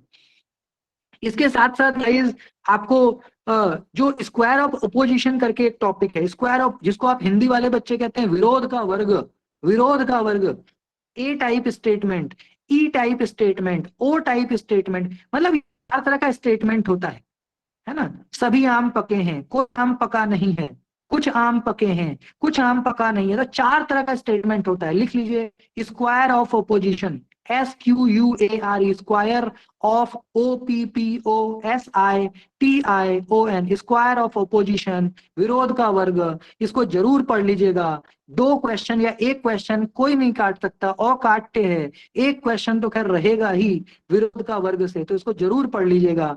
ए टाइप क्या होता है, ई टाइप क्या होता है, ओ टाइप क्या होता है, आई टाइप क्या होता है, साथ के साथ सब ऑल्टरनेशन का एक एग्जाम्पल, और कॉन्ट्रेरी का एक एग्जाम्पल, कॉन्ट्राडिक्टरी का एक एग्जाम्पल। तो ये 4 रिलेशन है, इनके बीच का 4 जो संबंध है, चाहे वो सब ऑल्टरनेशन का हो, कॉन्ट्रेरी का हो, सब कॉन्ट्रेरी का हो, या कॉन्ट्राडिक्टरी का हो, ये 4 लिख लीजिए, इसको जरूर पढ़ लीजिएगा। इससे 1 या 2 प्रश्न आएगा ही आएगा, हर बार आता है, इस बार भी पूछा जा रहा है। इसके साथ साथ गाइज, अगर हम इंडियन लॉजिक की बात करें, जो इंडियन लॉजिक हमारा नया टॉपिक इनकॉर्पोरेट हुआ है यूजीसी में 2018 के बाद से, उससे भी 3 प्रश्न इस बार पूछे जा रहे हैं, क्योंकि लॉजिकल रीजनिंग में ही इंडियन लॉजिक भी उसी का पार्ट है, तो इनसे मिला करके 5 क्वेश्चन आता है। तो 2 क्वेश्चन लॉजिकल रीजनिंग का, 3 क्वेश्चन भारतीय दर्शन या भारतीय तर्क का आता है। भारतीय तर्क में गाइज आप अनुमान क्या होता है, अनुमान को बहुत बारीकी से पढ़िए। अनुमान से क्वेश्चन इस बार आ रहा है, अनुमान के कितने प्रकार हैं, उस सारे प्रकार को, अनुमान क्या है, और ज्ञान प्राप्ति के कितने साधन हैं, चाहे वो हिंदू धर्म के अकॉर्डिंग कितना तरीका है, या मान लीजिए कि जो नास्तिक हैं, है ना, जो नास्तिक लोग हैं, तो नास्तिक के अकॉर्डिंग कौन कौन सा फिलोसफी ऑफ स्कूल्स है, जो आस्तिक हैं, जो गॉड पे बिलीव करते हैं, है ना, तो उनके अकॉर्डिंग कौन कौन सा स्कूल है, जैसे पतंजलि हो गया आपका, है ना, या ऐसे और भी कई सारे आपके करीब 6-7 स्कूल्स हैं फिलोसफी के। तो उसको एक बार आपको गाइस ध्यान से देखना है। उत्तर मीमांसा, है ना, इस तरीके के कुछ कुछ स्कूल्स हैं। और इसमें गाइस जो अनुमान है ना, अनुमान है, इस अनुमान को जरूर पढ़ लीजिएगा, नंबर 1। नंबर 2 गाइस, हेतु क्या होता है, लिख लीजिए हेतु, HETU, हेतु क्या होता है। हेतु से पिछले बार भी प्रश्न आया था, इस बार भी पूछा जा रहा है, तो हेतु क्या होता है, एक उदाहरण उसके साथ जरूर देख लीजिएगा। और हेत्व भाषा, HETVABHA, ऐसे हेत्व भाषा, हेत्व भाष क्या है जरूर देख लीजिएगा। हेत्व भाष से क्वेश्चन पूछा जा रहा है। अनुमान क्या होता है, उसके प्रकार कितने हैं, इसको पढ़ लीजिएगा। और जो मीन्स ऑफ नॉलेज है, कितने मीन्स ऑफ नॉलेज है, तो टोटल 6 ज्ञान प्राप्ति के साधन हैं। अनुपलब्धि है, अनुमान है ना, और भी प्रत्यक्ष है ना, तो ये शब्द है। तो इस तरीके से टोटल जो 6 प्रकार हैं ज्ञान प्राप्ति का जो साधन है, इसको बहुत बारीकी से गहन अध्ययन कर लीजिएगा। और इसमें खास करके अनुमान जो है, जो सेकंड नंबर है, मीन्स ऑफ नॉलेज, अनुमान जिसको आप इन्फरेंस कहते हो, तो इसको बारीकी से पढ़िएगा, क्योंकि इससे प्रश्न आ रहा है, इसके प्रकार से, इसके एग्जाम्पल से, इसको बहुत बारीकी से, हेतु और हेत्वाभाष इतना पढ़ लोगे आप, तो आपको मैक्सिमम मार्क्स आप स्कोर कर लेंगे। इसको देख लीजिएगा एक बार भारतीय तर्क में। इसके साथ साथ गाइज अगला टॉपिक है हमारा डेटा इंटरप्रिटेशन का। गाइज डेटा इंटरप्रिटेशन देखिए, इट्स ऑल अबाउट प्रैक्टिस। और मैंने एक चीज, एक साइकोलॉजी देखी है कि डेटा इंटरप्रिटेशन से ज्यादातर बच्चे दूर भागते हैं, क्योंकि मैथ्स बहुत दिनों से आपका अभ्यास छूटा हुआ होता है। ऐसे में आपको लगता है कि डीआई हमसे नहीं हो पाएगा, आप इससे दूर भागते हैं। लेकिन मैं आपको बताऊं, ये बहुत बड़ा एक मिथ है, बहुत बड़ा एक मिथ्या है कि डीआई बहुत टफ है। गाइज अगर आप डीआई, जितना समय आप टीचिंग, रिसर्च, कम्युनिकेशन, इन्वायरमेंट, यानी कि थ्योरेटिकल पोर्शन पे जितना समय देते हो, उसका अगर 40% टाइम भी आप डीआई पे दे दोगे, तो 5 क्वेश्चन आपका बिल्कुल सही होगा। क्योंकि गाइज डीआई के क्वेश्चन हमेशा बहुत ही मतलब मॉडरेट लेवल के इजी आते हैं, या तो इजी या तो मॉडरेट, टफ कभी नहीं पूछेगा आपसे। क्योंकि हम सभी लोग ह्यूमैनिटीज के हैं, सोशल साइंसेस के हैं, तो हमसे कभी ये आशा नहीं किया जाता कि हम मैथमेटिक्स में बहुत ब्रिलियंट हो। हाँ, ये जरूर आशा करी जाती है कि हमें बेसिक कैलकुलेशन आए। ऐसे में 3 टॉपिक मैं आपको बता रहा हूं, नोट कर लीजिएगा। इज एवरेज, हिंदी में कहें तो औसत, परसेंटेज, हिंदी में कहें तो प्रतिशत, एवरेज, परसेंटेज, और तीसरा रेशियो यानी कि अनुपात। ये 3 चीजों का अगर बेसिक आप, अभी 15 दिन है, आप कर सकते हैं। प्रतिशत बचपन से निकाला है, नहीं आता है तो थोड़ा सीखिए, है ना, मैं भी आपकी मदद जरूर करूंगा। तो प्रतिशत एक बार देख लीजिए, एवरेज मतलब औसत एक बार देख लो, और तीसरा रेशियो। गाइस डीआई में इन 3 टॉपिक से बाहर क्वेश्चन कभी नहीं जाएगा, क्योंकि हमारा सिलेबस ही यही है।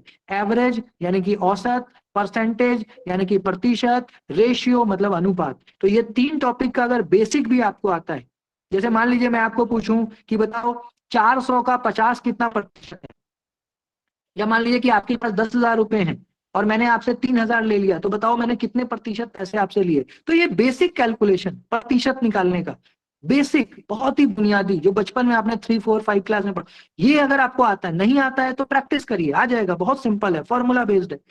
तो ये 3 कर लोगे गाइज, तो आज से एक रूटीन तो आप जरूर बना लीजिएगा कि एक कॉम्प्रीहेंशन का क्वेश्चन सोने से पहले, और एक डीआई यानी कि 5 क्वेश्चन कॉम्प्रीहेंशन गद्यांश का और 5 डेटा इंटरप्रिटेशन का। ये 5 5 10 क्वेश्चन आज से अगले 15-16 दिनों तक जरूर आप करिएगा। आपको 10 दूनी 20 नंबर कोई नहीं काट सकता, एकदम आएगा आपको, क्योंकि बहुत इजी क्वेश्चन गाइज ये 2 टॉपिक से पूछा जाता है। रीडिंग कॉम्प्रीहेंशन तो देखिए आप लिटरेचर के हैं, कुछ सोच तो आपकी रीडिंग हैबिट ठीक होगी, वो आप कर लोगे, तो उसका प्रैक्टिस करिए। डीआई सीखना होगा, ये 3 चीज मैंने बोल दिया ना, इसको पढ़ लीजिएगा तो डीआई आपका हो जाएगा। बहुत टफ डीआई कभी नहीं पूछा जाता। इसके साथ ही साथ गाइज अगला जो हमारा यूनिट है पीपल एंड एनवायरनमेंट, यानी कि मानव और पर्यावरण।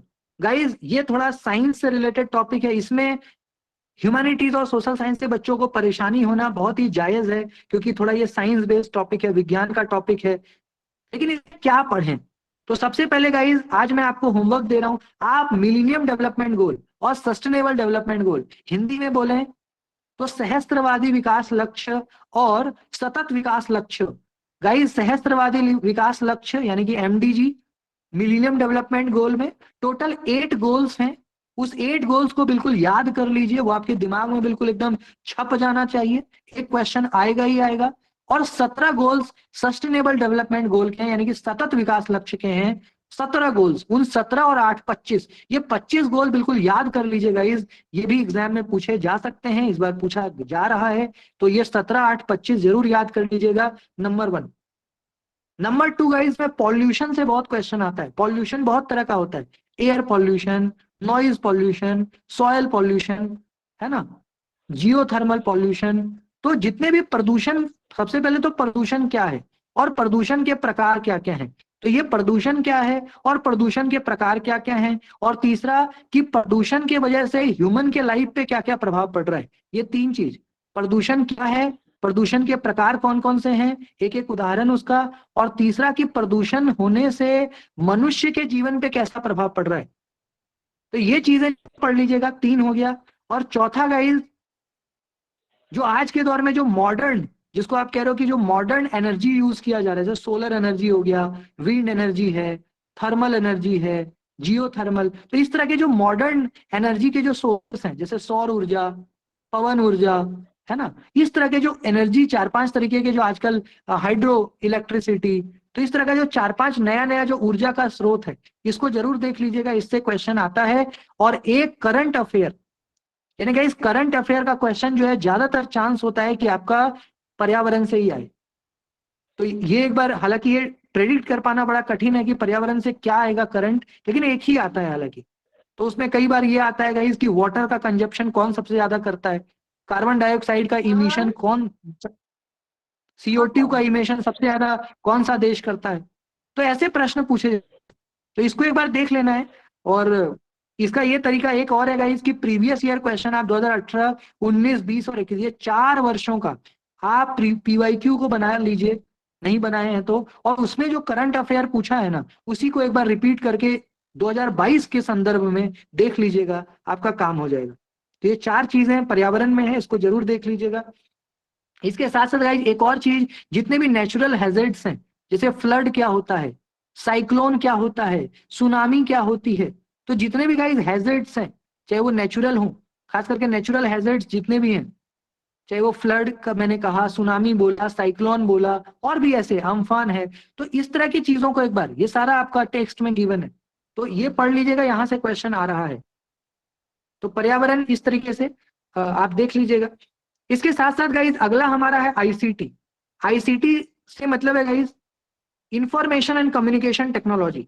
गाइज आईसीटी ये एक ऐसा टॉपिक है गाइज जो जिसमें आप मैक्सिमम क्वेश्चन को स्कोर कर सकते हो। अभी कल एक स्टूडेंट से मेरी बात हुई थी, उन्होंने बताया कि उनको फुल फॉर्म आया था सीसी का। सीसी का फुल फॉर्म किन्हीं को पता है क्या? What is the full form of CC? कल की कार्बन कॉपी। तो गाइज कारण का आप ये लगा लीजिए कि कल का जो पेपर था उसका सीसी का फुल फॉर्म आया था।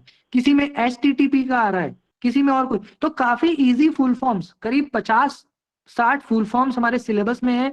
उन फुल फॉर्म्स को रट लीजिए, याद कर लीजिए। एक क्वेश्चन तो देखो फुल फॉर्म का हमेशा से आता है, इस बार भी पूछा जा रहा है। तो कल सीसी का आया था, किसी में बीसीसी पूछ देगा, किसी में एचटीटीपी पूछ, तो आसान ही पूछता है, बहुत टफ नहीं पूछता है। अगर बेसिक फुल फॉर्म्स आपको आते हैं तो मैं समझता हूँ कि आप टिक कर पाएंगे। कभी ईपी रोम पूछ देगा, कभी रोम पूछ देगा, तो ऐसे क्वेश्चंस आते हैं। इसके साथ साथ गाइज मेल, मेल मतलब ईमेल। अभी जैसे ये लिंक आपको मेल पे गया तो मेल, अब आप बोलोगे सर मेल में क्या पढ़ें? तो मेल में बहुत कुछ है पढ़ने को। जैसे एक बार क्वेश्चन क्या आ गया, जैसे सीसी और बीसीसी। सीसी जैसे अभी आपने कहा ना कि सर सीसी का मतलब होता है कार्बन कॉपी और बीसीसी का मतलब होता है ब्लाइंड कार्बन कॉपी। तो गाइज अगर आपने जीवन में कभी मेल किया है किसी को, तो आपने सीसी और बीसीसी जरूर देखा होगा। तो कई बार क्वेश्चन क्या आ जाता है, जैसे इस बार पूछा जा रहा है क्वेश्चन कि मान लो कि आपको किसी को मेल करना है, आपको 50 लोगों को मेल करना है, लेकिन आप नहीं चाहते कि वो मेल जब किसी को जाए तो उसको ये पता लगे कि ये मेल मेरे अलावा और किसको किसको गया है। आप समझ रहे हैं मेरे बात को? मान लीजिए गाइज कि मैंने 50 बच्चों को मेल किया, तो मैं ये नहीं चाहता कि आपको ये पता लगे कि वो मेल और कितने बच्चों को गया, बस आपको इन्फॉर्मेशन मिल जाए कि हमारा क्लास 9 बजे से है। तो उसमें सीसी और बीसीसी का खेल होता है। तो सीसी और बीसीसी, कार्बन कॉपी और ब्लाइंड कार्बन कॉपी के बीच का अंतर जरूर पढ़ लीजिएगा, इससे क्वेश्चन आ रहा है, 110% आएगा। सीसी और बीसीसी को जरूर देख लीजिएगा। इसके साथ साथ गाइज बेसिक आईटी, जैसे मान लीजिए गाइज मैं आपसे पूछूं कि आउटपुट, आउटपुट मेमोरी क्या होता है, इनपुट मेमोरी क्या होता है, रैम क्या होता है, रोम क्या होता है, ईपी रोम क्या होता है, समझ रहे हैं? इसके बाद एमबी, जीबी, टीबी, इसका क्रोनोलॉजी पूछता है। बीट्स है ना, 1 बाइट में कितने बीट्स होते हैं, तो 8 बीट्स होते हैं। तो बेसिक है ना, output memory, input, output devices, input devices, ये जरूर देख लीजिएगा। जैसे आपसे कई बार क्वेश्चन पूछता है, बताइए 4 ऑप्शन दे देगा, बोलेगा कि बताओ इसमें से कौन सा आउटपुट नहीं है, कीबोर्ड, मॉनिटर, है ना, स्पीकर, प्लॉटर, बोलेगा बताओ इसमें कौन सा इनपुट डिवाइस है, कौन सा आउटपुट। तो इनपुट और आउटपुट के बीच का अंतर जरूर पढ़ लीजिएगा। इनपुट क्या होता है, आउटपुट क्या होता है, उसके 2-3 एग्जाम्पल, 4 एग्जाम्पल जरूर दिमाग में रखिएगा, एक क्वेश्चन आपका जरूर आएगा। इसके साथ ही साथ गाइज एडवांटेजेस ऑफ आईसीटी, यानी कि गाइज आईसीटी के आने से क्या क्या एडवांटेज और क्या क्या, तो मैं आपको बताऊं गाइज, ई यंत्र, एक बार एक क्वेश्चन आया था लास्ट ईयर, ई यंत्र क्या होता है, ये आईसीटी का है। जैसे ई यंत्र में आपको बताऊं गाइज, आज के दौर में जो रोबोटिक्स की पढ़ाई हो रही है, आपको पता है ना रोबोटिक्स की पढ़ाई आजकल हो रही है, तो रोबोटिक्स, तो ई यंत्र में क्या है, रोबोटिक्स का सारा कंटेंट आपको मिलता है। ऐसे ही गाइज शोध गंगा कभी पूछ देगा आपसे, शोध गंगा क्या है, शोध गंगोत्री क्या है, ई कल्प क्या है, ठीक है, ई विद्यार्थी क्या है। तो गाइज ऐसे करीब 15 इनिशिएटिव्स हैं आईसीटी के जो आपको याद होने चाहिए। शोध गंगा क्या है, शोध गंगोत्री क्या है, ई यंत्र क्या है, ई कल्पा क्या है, ई विद्वान क्या है। तो ऐसे करीब 10-15 कंसेप्ट हैं आईसीटी में, ठीक है, वो जरूर एक बार देख लीजिएगा आप। उससे एक क्वेश्चन इस बार पूछा जा रहा है, जैसे कल के एग्जाम में ई कल्प पूछा गया था, ई कल्प क्या है, तो एग्रीकल्चर के स्टूडेंट्स के लिए वो होता है। कभी शोध गंगा पूछ रहा है क्या है, शोध गंगोत्री पूछ रहा है क्या है, तो ये एक बार जरूर आप, डिजी लॉकर पूछ रहा है एग्जाम में, डिजी लॉकर क्या से क्या समझते हैं, तो ये एक बार इनिशिएटिव जरूर पढ़ लीजिएगा, बड़ा ही महत्वपूर्ण है, प्रश्न आ रहा है। अंतिम गाइस जो हमारा यूनिट है हायर एजुकेशन का, हम और आप सभी उच्च शिक्षा के छात्र हैं, और उच्च शिक्षा जो सबसे अंतिम यूनिट है इंटरेस्टिंग, इसमें आप क्या पढ़ें गाइस। इन अंतिम का दिनों में मैं आपको सजेस्ट करना चाहता हूं कि जितने भी रिकमेंडेशंस हैं आजादी से पहले और आजादी के बाद, आजादी से पहले जैसे Wood dispatch act, Charles act, ठीक है, मैकाले मिनट्स, जितने भी गाइस आजादी से पूर्व यानी कि 1947 से पहले करीब 10 से 15 ऐसे रिकमेंडेशंस है, उसको जरूर पढ़ लीजिएगा। उसके क्या क्या मेजर पॉइंट्स हैं, कौन कौन उसको डिजाइन किया, उसका क्या प्रभाव पड़ा, जरूर पढ़ लीजिएगा। और आजादी के बाद करीब 10-12, तो करीब मिला जुला के 20-25 रिकमेंडेशंस हैं, जिसमें आपका मान लीजिए कि शर्मा कमेटी हो गया, कोठारी कमीशन है ना, या इस तरह के मान लीजिए कि और भी कई सारे, वुड डिस्पैच एक्ट है, ठीक है, और भी कई सारे ही हैं इस तरीके से। काकोदकर कमेटी है, ठीक है, तो राम मूर्ति कमेटी है। तो ऐसे सारे रिकमेंडेशंस को आपकी पाठ्य पुस्तक में होगा, नोट्स होगा, नहीं होगा तो मैं भी आपको जरूर सहयोग करूंगा। तो ये करीब 20, 25, 30 की संख्या में रिकमेंडेशंस को एक बार पढ़ लीजिए। कोठारी से हमेशा क्वेश्चन आता है ना, मान लीजिए वुड डिस्पैच से क्वेश्चन आता है, चार्ल्स ग्रांट एक्ट से आता है, तो ये पढ़ लेना है आपने। रिकमेंडेशंस करीब 20-25 की संख्या में एक प्रश्न निश्चित रूप से आएगा रिकमेंडेशन से। इसके साथ साथ गाइज जितने भी इंस्टीट्यूशंस हैं, मैं आपको नाम बता रहा हूं, एनसीईआरटी क्या है, कब फाउंडेशन हुआ, इग्नू क्या है, कब फाउंडेशन हुआ, नैक क्या है, कब फाउंडेशन हुआ, एनआईआरएफ क्या है, कब फाउंडेशन हुआ उसका। और इस तरह के गाइज जितने भी संस्थान हैं, एआईसीटीई क्या है, यूजीसी क्या है, यूजीसी के पहले चेयरमैन कौन थे, यूजीसी कब बना, यूजीसी का क्या क्या काम है। कई बार तो यूजीसी पे क्वेश्चन इस बार कल के एग्जाम में भी पूछा था कि यूजीसी का फंक्शन बताइए, तो उसमें ऑप्शन में था कि यूजीसी एफिलिएशन देता है, यूजीसी ग्रांट देता है, यूजीसी जो है बच्चों को डिग्री देता है, और चौथा था कि यूजीसी बच्चों को फेलोशिप या इस तरीके से। तो उसमें आपको बताना था कौन सा गलत है। तो इस तरह के क्वेश्चन है। ऐसे ही नैक से आ सकता है कि नैक का फुल फॉर्म क्या है, नैक की स्थापना कब हुई, नैक NAAC। एनआईआरएफ बहुत इंपॉर्टेंट है, आजकल करंट अफेयर में एनआईआरएफ की रैंकिंग जरूर देख लीजिएगा। जैसे नंबर 1 कॉलेज बार मिरांडा हाउस रहा है, यूनिवर्सिटी में IISc Bangalore, Indian institute of science Bangalore वो रहा। तो ये ranking NIRF, national institutional framework, NIRF जरूर देख लीजिएगा। एनआईआरएफ से एक क्वेश्चन आ रहा है। और गाइज नई शिक्षा नीति 2020 कल के एग्जाम में या अभी जितने भी पेपर्स हुए हैं गाइज, तो नई शिक्षा नीति से करीब करीब मैं आपको बताऊं कि 2 क्वेश्चन नई शिक्षा नीति से पूछा जा रहा है। जैसे अगर कल की मैं आपको बात बताता हूँ गाइज, कल का जो हमारा एग्जाम हुआ था, कल के एग्जाम में नई शिक्षा नीति से 2 क्वेश्चन पूछे गए थे। जैसे एक क्वेश्चन ये था आपका कि अभी जैसे नई शिक्षा नीति में आया है कि कुछ ऐसे विश्वविद्यालय हैं, कुछ ऐसे कॉलेजेस हैं जिसको ऑटोनॉमी मिलेगा, जिसको स्वायत्तता मिलेगी। तो प्रश्न आया था कि कॉलेजेस को अधिकतम कितने वर्ष का समय मिलेगा ऑटोनॉमी के लिए। तो मैं आपको बताऊं 15 वर्ष का। अभी की नई शिक्षा नीति का जो मसौदा है, का जो ड्राफ्ट है, उसमें 15 वर्ष का अधिकतम समय तय किया गया है। इतने समय आप अपने आप को बहुत ही दुरुस्त कर लें, व्यवस्था अच्छी कर लें, तो केंद्र सरकार, यूजीसी और जो अब हमारा भारत का उच्चतर शिक्षा आयोग बनने जा रहा है, HEI, वो आपको ऑटोनॉमी दे देगा। और स्वायत्तता आपको पता ही है, उसको मिलने के बाद कई तरह के आपको फायदे होते हैं। तो नई शिक्षा नीति को बहुत बारीकी से पढ़ लीजिएगा। 2 क्वेश्चन आपका अभी तक जितने पेपर्स हुए हैं सभी में 1-2 ऐसे NEP से क्वेश्चंस पूछे जा रहे हैं। NEP में क्या क्या बदलाव है, उच्च शिक्षा में कैसे वो सहायक है, क्या करने जा रहा है, सारे क्वेश्चंस। इसके साथ साथ गाइज फॉर्मल एडुकेशन और डिस्टेंस एडुकेशन और एंशिएंट एडुकेशन, बुद्धिस्ट एडुकेशन, ये थोड़ा थोड़ा, जैसे कि एंशिएंट में बात करें तो गुरुकुल की पद्धति क्या थी, उसमें कैसे पढ़ाई होती थी, बुद्ध आए, बुद्ध काल में क्या होने लग गया, मुगल काल में क्या होता था, है ना। तो ये एक बार। और साथ साथ गाइस डिस्टेंस एडुकेशन, इग्नू को जरूर देख लीजिएगा। इग्नू की स्थापना कब हुई, इग्नू का मेजर काम क्या क्या है, इग्नू कैसे सहायक है, उसका और भी क्या उसके फंक्शंस हैं, वो हमारे आपके जीवन को कैसे आसान बना रहा है। तो इग्नू को जरूर एक बार देख लीजिएगा। उससे आपका डिस्टेंस एडुकेशन यानी कि दूरस्थ शिक्षा वो बड़ा ही क्लियर हो जाएगा, क्रिस्टल क्लियर हो जाएगा, और आपको ज्यादा से ज्यादा मार्क्स स्कोर करने में बड़ा ही सहयोग और एक बहुत ही महत्वपूर्ण भूमिका मैं समझता हूं कि इग्नू प्ले करेगा। तो इग्नू को, एनसीईआरटी को, नैक को, एनआईआरएफ को, यूजीसी को, एआईसीटीई को, ये सारे जितने भी प्रकल्प हैं, संस्थान हैं, इंस्टीट्यूशंस हैं हायर लर्निंग के, उच्च शिक्षा के, इसको जरूर एक बार देख लीजिएगा, गहन अध्ययन कर लीजिएगा।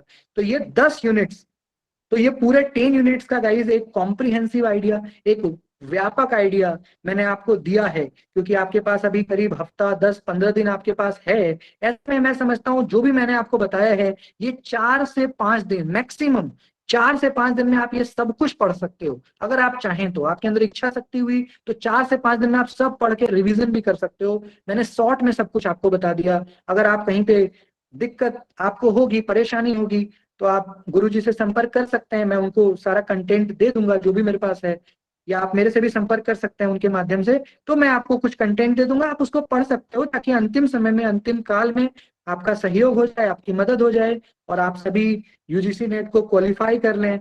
ऐसी हम सभी की इच्छा है, ऐसी हम सभी की मनोकामना है कि आप सभी लोग भविष्य में प्रोफेसर्स बने, पीएचडी करें, डॉक्टरेट करें और एक उज्जवल भविष्य हो, ऐसी कामना के साथ आज के क्लास को अंत करता हूं।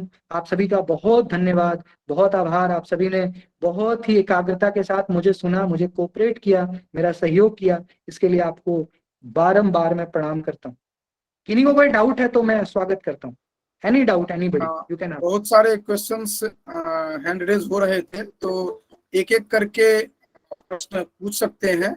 एक बार पहले प्रश्न जितने भी हैं वो पूछ लें, उसके बाद रहेगा जो कि एक साथ उत्तर दे देंगे, वो बेहतर रहेगा। नहीं तो किसी का प्रश्न लिया जाएगा, किसी का प्रश्न छूट जाएगा। तो एक बार सभी, जितने मैं देख रहा हूँ, सिया, गोपाल, सुमन, ये जितने भी हैं उन्होंने हैंड रेज किया हुआ है, तो अपना प्रश्न माइक ऑन और प्रश्न पूछिए। उसके बाद उत्तर एक साथ ये प्रस्तुत करेंगे। और जितने लोगों ने पीडीएफ के लिए बात की है वह दिया गया है, जितने यहाँ पर उपस्थित हैं, क्योंकि रजिस्ट्रेशन जिनका हुआ है उनका अलग है। जितने उपस्थित हैं उनको पीडीएफ अनिवार्य रूप से भेज दिया जाएगा और मेल पर ही जाएगा। उसके अतिरिक्त मैं अन्य माध्यम से नहीं भेज पाऊंगा, क्योंकि जो कलेक्टेड रहता है ईमेल, तो आसानी से चला जाएगा आपके पास। तो जो पीडीएफ इनके द्वारा प्रोवाइड किया जाएगा तो सभी एक साथ आपके पास चला जाएगा। तो उसके लिए अटेंडेंस वाला जो आपका दिया गया है उसमें केवल बस यस केवल आपको टिक करना है, उसका अतिरिक्त कुछ नहीं करना है उसमें। तो ये कर आप देंगे ताकि सहजता से मिल जाए। प्रश्न जिनका है, सिया गुप्ता, कोई प्रश्न है? नहीं है। प्रशांत कुमार, कोई प्रश्न है? माइक ऑन करेंगे और आप प्रश्न करेंगे अगर आपका कोई जिज्ञासा है तो। नहीं सर, कोई प्रश्न नहीं है। नहीं, हैंड रेज आपने किया है, इस कारण से ये पूछा गया था। इधर वर्षा शर्मा। ये सर, मुझे ये वर्षा पूछना है सर कि जिन लोगों का पेपर अभी हाल ही में 2-3 दिन में है, वो कैसे सम अप करें ये सब सर इतनी जल्दी में? देखिए वर्षा जी, कोई और प्रश्न है तो पूछ सकते हैं, एक साथ आंसर दे दूंगा जी। ये काजुल सोनी, काजुल सोनी, ज्योति Pareek. Sir, I want to ask, do we have to study CI or SI also in mathematics? Sir, compound interest or simple interest? Are there any questions asked from this topic or not? हाँ, Akanksha. Thank you, sir. Akanksha. जी sir मेरे को ये पूछना था कि अभी जैसे ये 18 डेज का रैपिड कोर्स है, तो मतलब जैसे अभी आज की क्लास में आपने एक ये बताया कि हम लोगों को कैसे रिवीजन करनी है। मुझको ये पूछना है कि अब जो रेस्ट ऑफ द डेज हैं उसमें आपकी स्ट्रेटजीज क्या रहेंगी पढ़ाने के लिए, और मतलब उन डेज में आप क्या क्या पढ़ाओगे? ठीक है, इसका भी जवाब दिया जाता है। अच्छा, और अन्य किसी को और कोई? जतिन कुमार, जतिन कुमार, सौरभ शर्मा। नमो नमः। सर मुझे थोड़ा बताइए कि 73 कोड के लिए क्या करना चाहिए? जैसे अभी तो 25 का है ना, तो 73 के लिए बेस्ट क्या रहेगा? चलिए, इस पर भी हम चर्चा करेंगे। अभी पहले एक बार प्रश्न ले लेते हैं। नम्रता सिंह, नम्रता सिंह। हाँ सर, नमस्ते। कोई सर प्रश्न है? हमारा प्रश्न ये है कि अब लास्ट वाले बच्चे में क्या कैसे पढ़े, मतलब। चलिए, अन्य कोई? आकांक्षा हैंड रेज की है। चलिए देखिए, इसमें अन्य जितने भी हैं उनका तो प्रश्न का जवाब। ये Jatin Kumar. Yes sir, sir मुझे ये पूछना था। Hello, am I audible? Yes sir. Sir अभी जो रिसेंटली पेपर्स हुए हैं, अगर उनका लिंक मिल जाता या पीडीएफ मिल जाती तो उससे हम थोड़ा सा रिवीजन हो जाती। चलिए, इसमें दो प्रश्न जो है वो मैं पहले जवाब दे रहा हूँ टू द पॉइंट। उसके बाद फिर रेस्ट जो संबद्ध है ये बताएंगे। जो 73 कोड के लिए जिन्होंने चर्चा किया है, ये आज की कक्षा केवल 0 के लिए थी, अर्थात फर्स्ट पेपर के लिए, तो उससे संदर्भित प्रश्नों का जवाब वो दे रहे हैं। 73 का जो है इसके लिए आप अतिरिक्त हमसे संपर्क कर लेंगे। 25 को के जो होंगे और 73 के जो होंगे वो अतिरिक्त हमसे चर्चा कर लेंगे। इसके बाद जो प्रीवियस जो हुए हैं पेपर, वो जितने भी उपलब्ध हो पाएंगे हम चर्चा कर लेते हैं राहुल जी से। जो भी उपलब्ध हो पाएंगे वो मेल के माध्यम से आपको भिजवा दिए जाएंगे। और जितने भी है जो कि आज जो अभी रिकॉर्डिंग हो रही है उसका लिंक आदि की बात कर रहे हैं, तो आज आपका जो अटेंडेंस के साथ जो आएगा उस आएंगे सभी को लिंक दे दिया जाएगा, ठीक है, ताकि आप उपस्थित हैं ये हम कम से कम श्योर करें। और रेस्ट प्रश्न का उत्तर दे रहे हैं राहुल जी। सबसे पहले जो वर्षा जी का प्रश्न है कि 3 दिन उनकी परीक्षा में है और 3 दिन में कैसे पढ़े। देखिए वर्षा जी, अब 3 दिन काफी कम समय रह गया है और मैं समझता हूँ कि आपने पहले भी बहुत पढ़ाई करी है या की होगी। तो इस 3 दिन में सबसे पहले तो आप जो चीजें नई तो कुछ भी मत पढ़िए। एक होता है ना नया पढ़ना, तो क्योंकि 3 दिन अगर आप कुछ नया पढ़ोगे कंफ्यूज हो जाओगे, है ना। और बहुत सारे ऐसे लोगों से दूर रहें आप सबसे पहले जो आपको, क्योंकि एग्जाम के लास्ट डेज में क्या होता है बहुत सारे लोग एडवाइस करते हैं ये पढ़ लो वो पढ़ लो, ये छूट गया वो छूट, तो इस तरह की चीजों से थोड़ा दूर रहें। जो आपने पढ़ लिया है उसको मल्टीपल टाइम रिवीजन कर लें, क्योंकि आपने इतने दिनों में कुछ पढ़ा होगा उसको रिवीजन करिए। जहाँ कुछ चीजें आपको लग रहा है कि कुछ चीजें छूट गई और आप कवर कर सकते हो तो बस उसको करो, क्योंकि ये अंतिम वक्त है। यहाँ पे अगर आप बहुत ज्यादा घबरा गए, नए नए इंफॉर्मेशन को गैदर करने लग गए, तो आप कंफ्यूज होकर के जो पढ़े हो वो भी भूल जाओगे। इसलिए मैं आपको ये सलाह दूंगा कि अंतिम दिन में कुछ नया मत पढ़िए, जो पढ़ लिया उसको रिवीजन करिए। और आज जो मैंने आपको महत्वपूर्ण पॉइंट्स बताए हैं, मैं समझता हूँ 3 दिन मोर देन एनफ है इन सारे चीजों को रिवाइज करने के लिए। तो जो पीडीएफ मैं आपके साथ साझा करूंगा, अगले 3 दिनों में आप बस इसको भी पढ़ लोगे तो मैं समझता हूँ कि मोर देन एनफ होगा आपके पेपर 1 में अच्छा स्कोर करने के लिए। तो मैं तो यही कहूंगा कि जो मैंने इंपॉर्टेंट बताया 3 दिन में इसको पढ़ लीजिए, रिवीजन कर लीजिए और एग्जाम में चले जाइए। बाकी पहले भी आपने पढ़ा होगा, उसको मिला करके बढ़िया आप परफॉर्म कर पाएंगे, प्रदर्शन अच्छा आपका होगा, ऐसी आशा करता हूँ। इसके साथ साथ ज्योति जी ने जो पूछा कि कंपाउंड इंटरेस्ट और सिंपल इंटरेस्ट, सीआई और एसआई, देखिए ये तो हमारे सिलेबस का पार्ट है। ऐसा कह देना कि इससे प्रश्न नहीं आएगा, ये कहीं ना कहीं झूठ होगा। तो गाइस सीआई और एसआई हमारे सिलेबस का पार्ट है।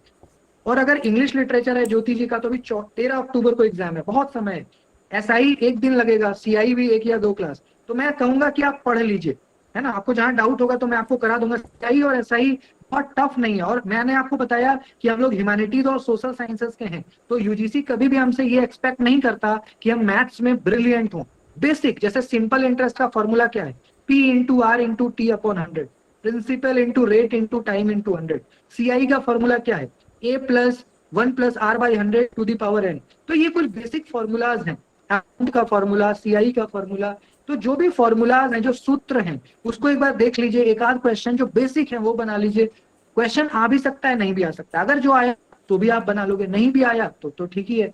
तो एक बार देख लीजिए, छोड़ना, क्योंकि आपके पास समय है। इंग्लिश वालों का 13 अक्टूबर को है, तो आप देख लीजिए, क्वेश्चन आने की संभावना होती है, आता है इससे सीआई एसआई से क्वेश्चन। इसके साथ साथ कुछ बच्चे रिपीटेडली वही क्वेश्चन की लास्ट डेज में कैसे पढ़ें। तो अभी जो मैं आपके साथ पीडीएफ गुरुजी साझा करेंगे उसमें मैंने यही तो बताया है कि अंतिम दिनों में आपको क्या पढ़ना है।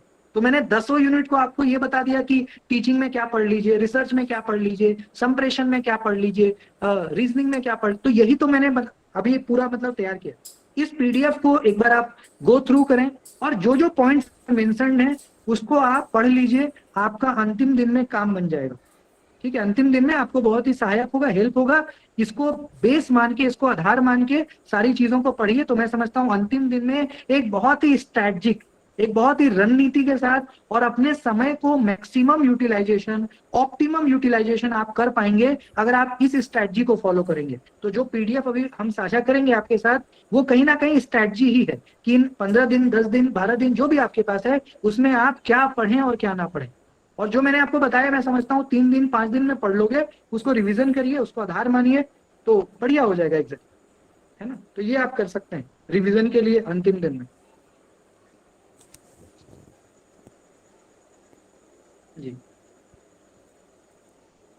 आपका माइक म्यूट है सर, माइक म्यूट है। हाँ, तो हमें लग रहा है कि जो भी आपकी जिज्ञासाएं थी वो सभी स्मित हुई और भी जो भी समस्याएं होंगे वो राहुल जी का नंबर इन्होंने शेयर कर ही दिया होगा, या अभी शेयर कर दीजिए ताकि जो भी संपर्क करना चाहें बेहिचक संपर्क कर लें। और जो भी जानकारी आपको चाहिए वो हम लोग सदैव तत्पर हैं, और सहज रूप से आप कभी भी संपर्क कर सकते हैं, और जो भी आवश्यकता हो आप बेहिचक हम सबसे संपर्क करेंगे और प्रयास करेंगे, क्योंकि जहां तक हम लोग संभव होगा एक ऐसा प्लेटफॉर्म हम हमेशा आपको देते रहें जिससे कि आप निरंतर हम लोगों के से जो भी सहायता आपको मिल सकती है, जो भी गाइडेंस मिल सकता है वो मिले, ये हमारा प्रयास रहेगा। जैसे अभी 73 कोड की बात की गई है, तो उसमें भी हम देखेंगे जो एक्सपर्ट होंगे अलग अलग फील्ड के, उनको हम यहाँ पर रिक्वेस्ट करेंगे, वो यहाँ पर आपका मार्गदर्शन करेंगे। जिसमें मैं कर सकता हूँ मैं स्वयं हूँ, जिसमें मैं नहीं हूँ एक्सपर्ट, वो जो एक्सपर्ट होंगे उनको बुलाएंगे। तो इस तरह से हमें लगता है कि आप सब सहज रूप से जिस लक्ष्य को लेकर के आगे चल रहे हैं उसे पूर्ण प्राप्त करेंगे। तो सभी को बहुत बहुत धन्यवाद जो आप जुड़े, और फिर हम आगे जिस तरह भी आगे का कार्यक्रम होगा हम आपसे संपर्क करेंगे, और मेल के माध्यम से ही रहेगा। हाँ पंडित सिंह। हाँ सर, मुझे पूछना है कि सर एग्जाम के टाइम में सर टाइम कम रहता है, सर पेपर जब स्क्रीन पे सर होता है, तो सर मतलब यानी कि सबसे पहले क्या करें, स्टार्ट कहाँ से करें सर? जैसे मैथ से, रीजनिंग से, या सर जो पहले है वहां से करें? देखिए पंडित सिंह जी, मैं आपको ये बताता हूँ कि सबसे पहले तो अगर आपका पेपर 1 अच्छा है, अगर आपका पकड़ है, तो मैं ये बोलूंगा कि क्वेश्चन नंबर 1 से स्टार्ट करिए और एंड तक जाइए। बहुत एक्सपेरिमेंट करने से बहुत लाभ होने वाला नहीं है। लेकिन जब मैं एग्जाम देता था या अभी कभी देने का मौका मिलता है, तो मैं सबसे पहले डीआई बनाता हूँ, क्योंकि डीआई टाइम टेकिंग है। तो मैं अगर अपने बारे में बताऊं कि मैं क्या करता हूं, तो मैं सबसे पहले डेटा इंटरप्रिटेशन ढूंढता हूँ, डीआई बनाता हूँ, क्योंकि मुझे पता है वो समय लेगा सबसे पहले। दूसरा मैं बनाता हूँ रीडिंग कॉम्प्रिहेंशन, आरसी, क्योंकि ये दो ऐसे टॉपिक्स हैं गाइस जो आपका 20 से 25 मिनट, 1 घंटे में करीब 20 से 25 मिनट ये दो टॉपिक ले सकते हैं। बाकी गाइस ये दोनों अगर आप बना लोगे ना, डीआई और रीडिंग कॉम्प्रिहेंशन, अगर आपका 20 मिनट में भी हो गया, 25 मिनट में भी अगर आपने ये दोनों कर लिया, तो बचे हुए 35 मिनट, बचे हुए 40 क्वेश्चन के लिए मोर देन एनफ है। क्योंकि गाइस टीचिंग एप्टीट्यूड में क्या है, अगर क्वेश्चन का आंसर आएगा तो आप करोगे, नहीं आएगा तो नहीं करोगे। जबकि डीआई में क्या है, हमें कैलकुलेशन करना पड़ता है। रीडिंग कॉम्प्रिहेंशन में क्या है, पढ़ना पड़ता है, हमें जोर लगाना पड़ता है, तब आता है आंसर। तो वो टाइम टेकिंग है। तो अगर आप मुझसे व्यक्तिगत पूछोगे कि सर क्या करें, तो मैं बोलूंगा कि पहले डीआई करिए, फिर रीडिंग कॉम्प्रिहेंशन करिए, इसके बाद स्वतः क्वेश्चन नंबर 1 से आकर के और सारा करिए। लेकिन दूसरी तरफ मैं ये भी कह रहा हूं कि अगर पेपर 1 आपका बहुत अच्छा है तो एक्सपेरिमेंट करने की जरूरत नहीं है। तो आप क्वेश्चन नंबर 1 से स्टार्ट करिए, जो भी क्वेश्चन है 1 से स्टार्ट करके 50 तक चले जाइए, मिला जुला करके बात वही है।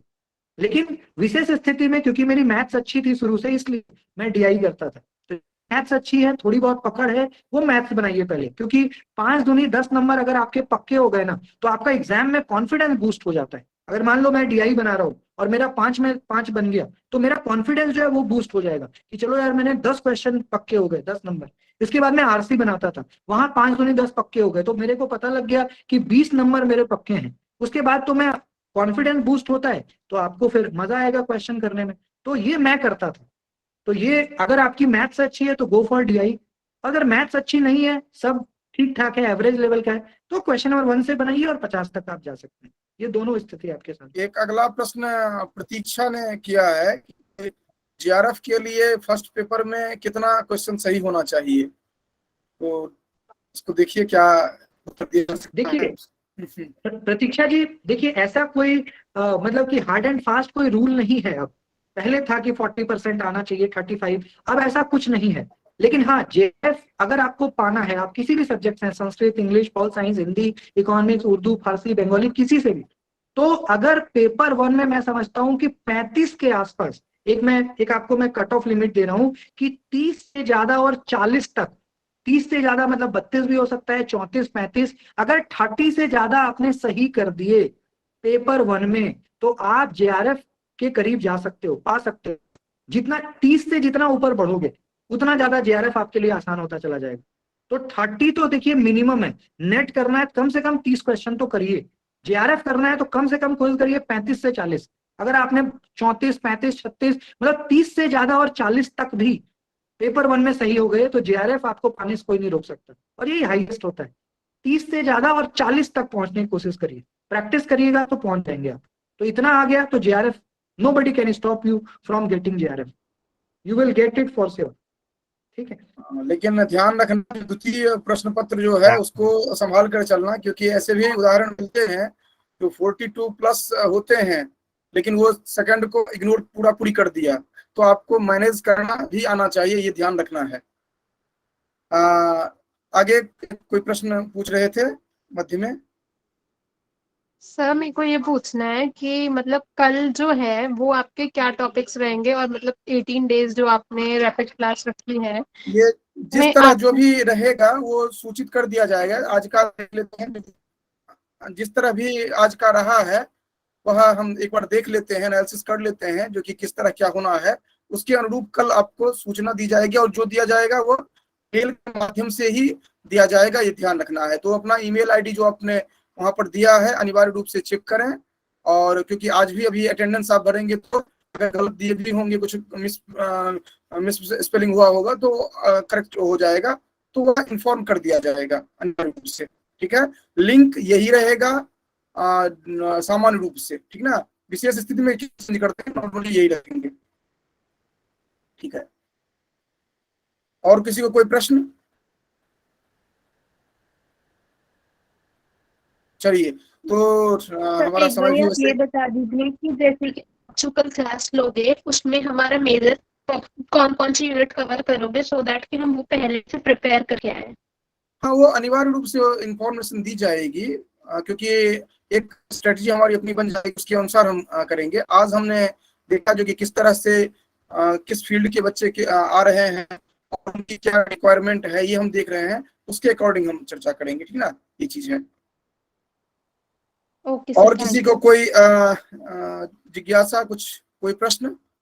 चलिए, हमारे समक्ष एक हमारे बुजुर्ग भी हमारे साथ हैं, तो उनका हमने स्वागत किया ही था, उनका हमेशा साथ मिलता है हम लोगों का। ये आदरणीय पवन मेहता जी हैं हम लोगों के साथ, और निरंतर हम लोगों का सहयोगात्मक इनका रहता है, ताकि बूस्टअप करते हैं जो हम लोग कार्य करते हैं। अन्यथा इनको न तो जॉब की आवश्यकता है अब, और न ही DI की जरूरत है, ठीक ना, क्योंकि ये अपने चरम पर पहले से हैं, तो इस कारण से इनको अब किसी चीज की आवश्यकता नहीं है। ये केवल हम लोगों को उत्साहित करने के लिए होते हैं, और आप सभी के मार्गदर्शक के रूप में ये हमेशा होते हैं, और सहज व्यक्तित्व के हैं।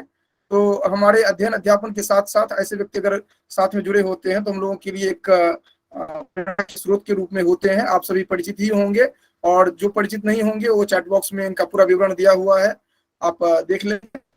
तो उनका बहुत बहुत धन्यवाद, और हम इसी के साथ आज की सभा समाप्त करने जा रहे हैं। अगर किसी को कोई भी प्रश्न है तो फिर एक बार पूछ सकते हैं, क्योंकि ये नहीं कहें कि प्रश्न पूछने का अवसर नहीं दिया गया। किसी को अगर कोई प्रश्न हो या चैट बॉक्स में लिखना चाहें, या बाद में ना हो तो आप राहुल जी को भेज दें या मुझे भेज दें, ऐसा भी हो। चलिए, तो इसी के साथ हम आज की सभा यहीं पर समाप्त करते हैं, और एक औपचारिकता हम रखते हैं जो कि धन्यवाद, ये जो शांति मंत्र है उसके साथ हम करते हैं, तो हम उसी के साथ सभा की समाप्ति करते हैं। ओम सर्वे भवन्तु सुखिनः, सर्वे सन्तु निरामया, सर्वे भद्राणि पश्यन्तु, मा कश्चित् दुःख भाग् भवेत्। ओम शांति शांति शांति। सभी को धन्यवाद। नमो नमः सर। धन्यवाद सर।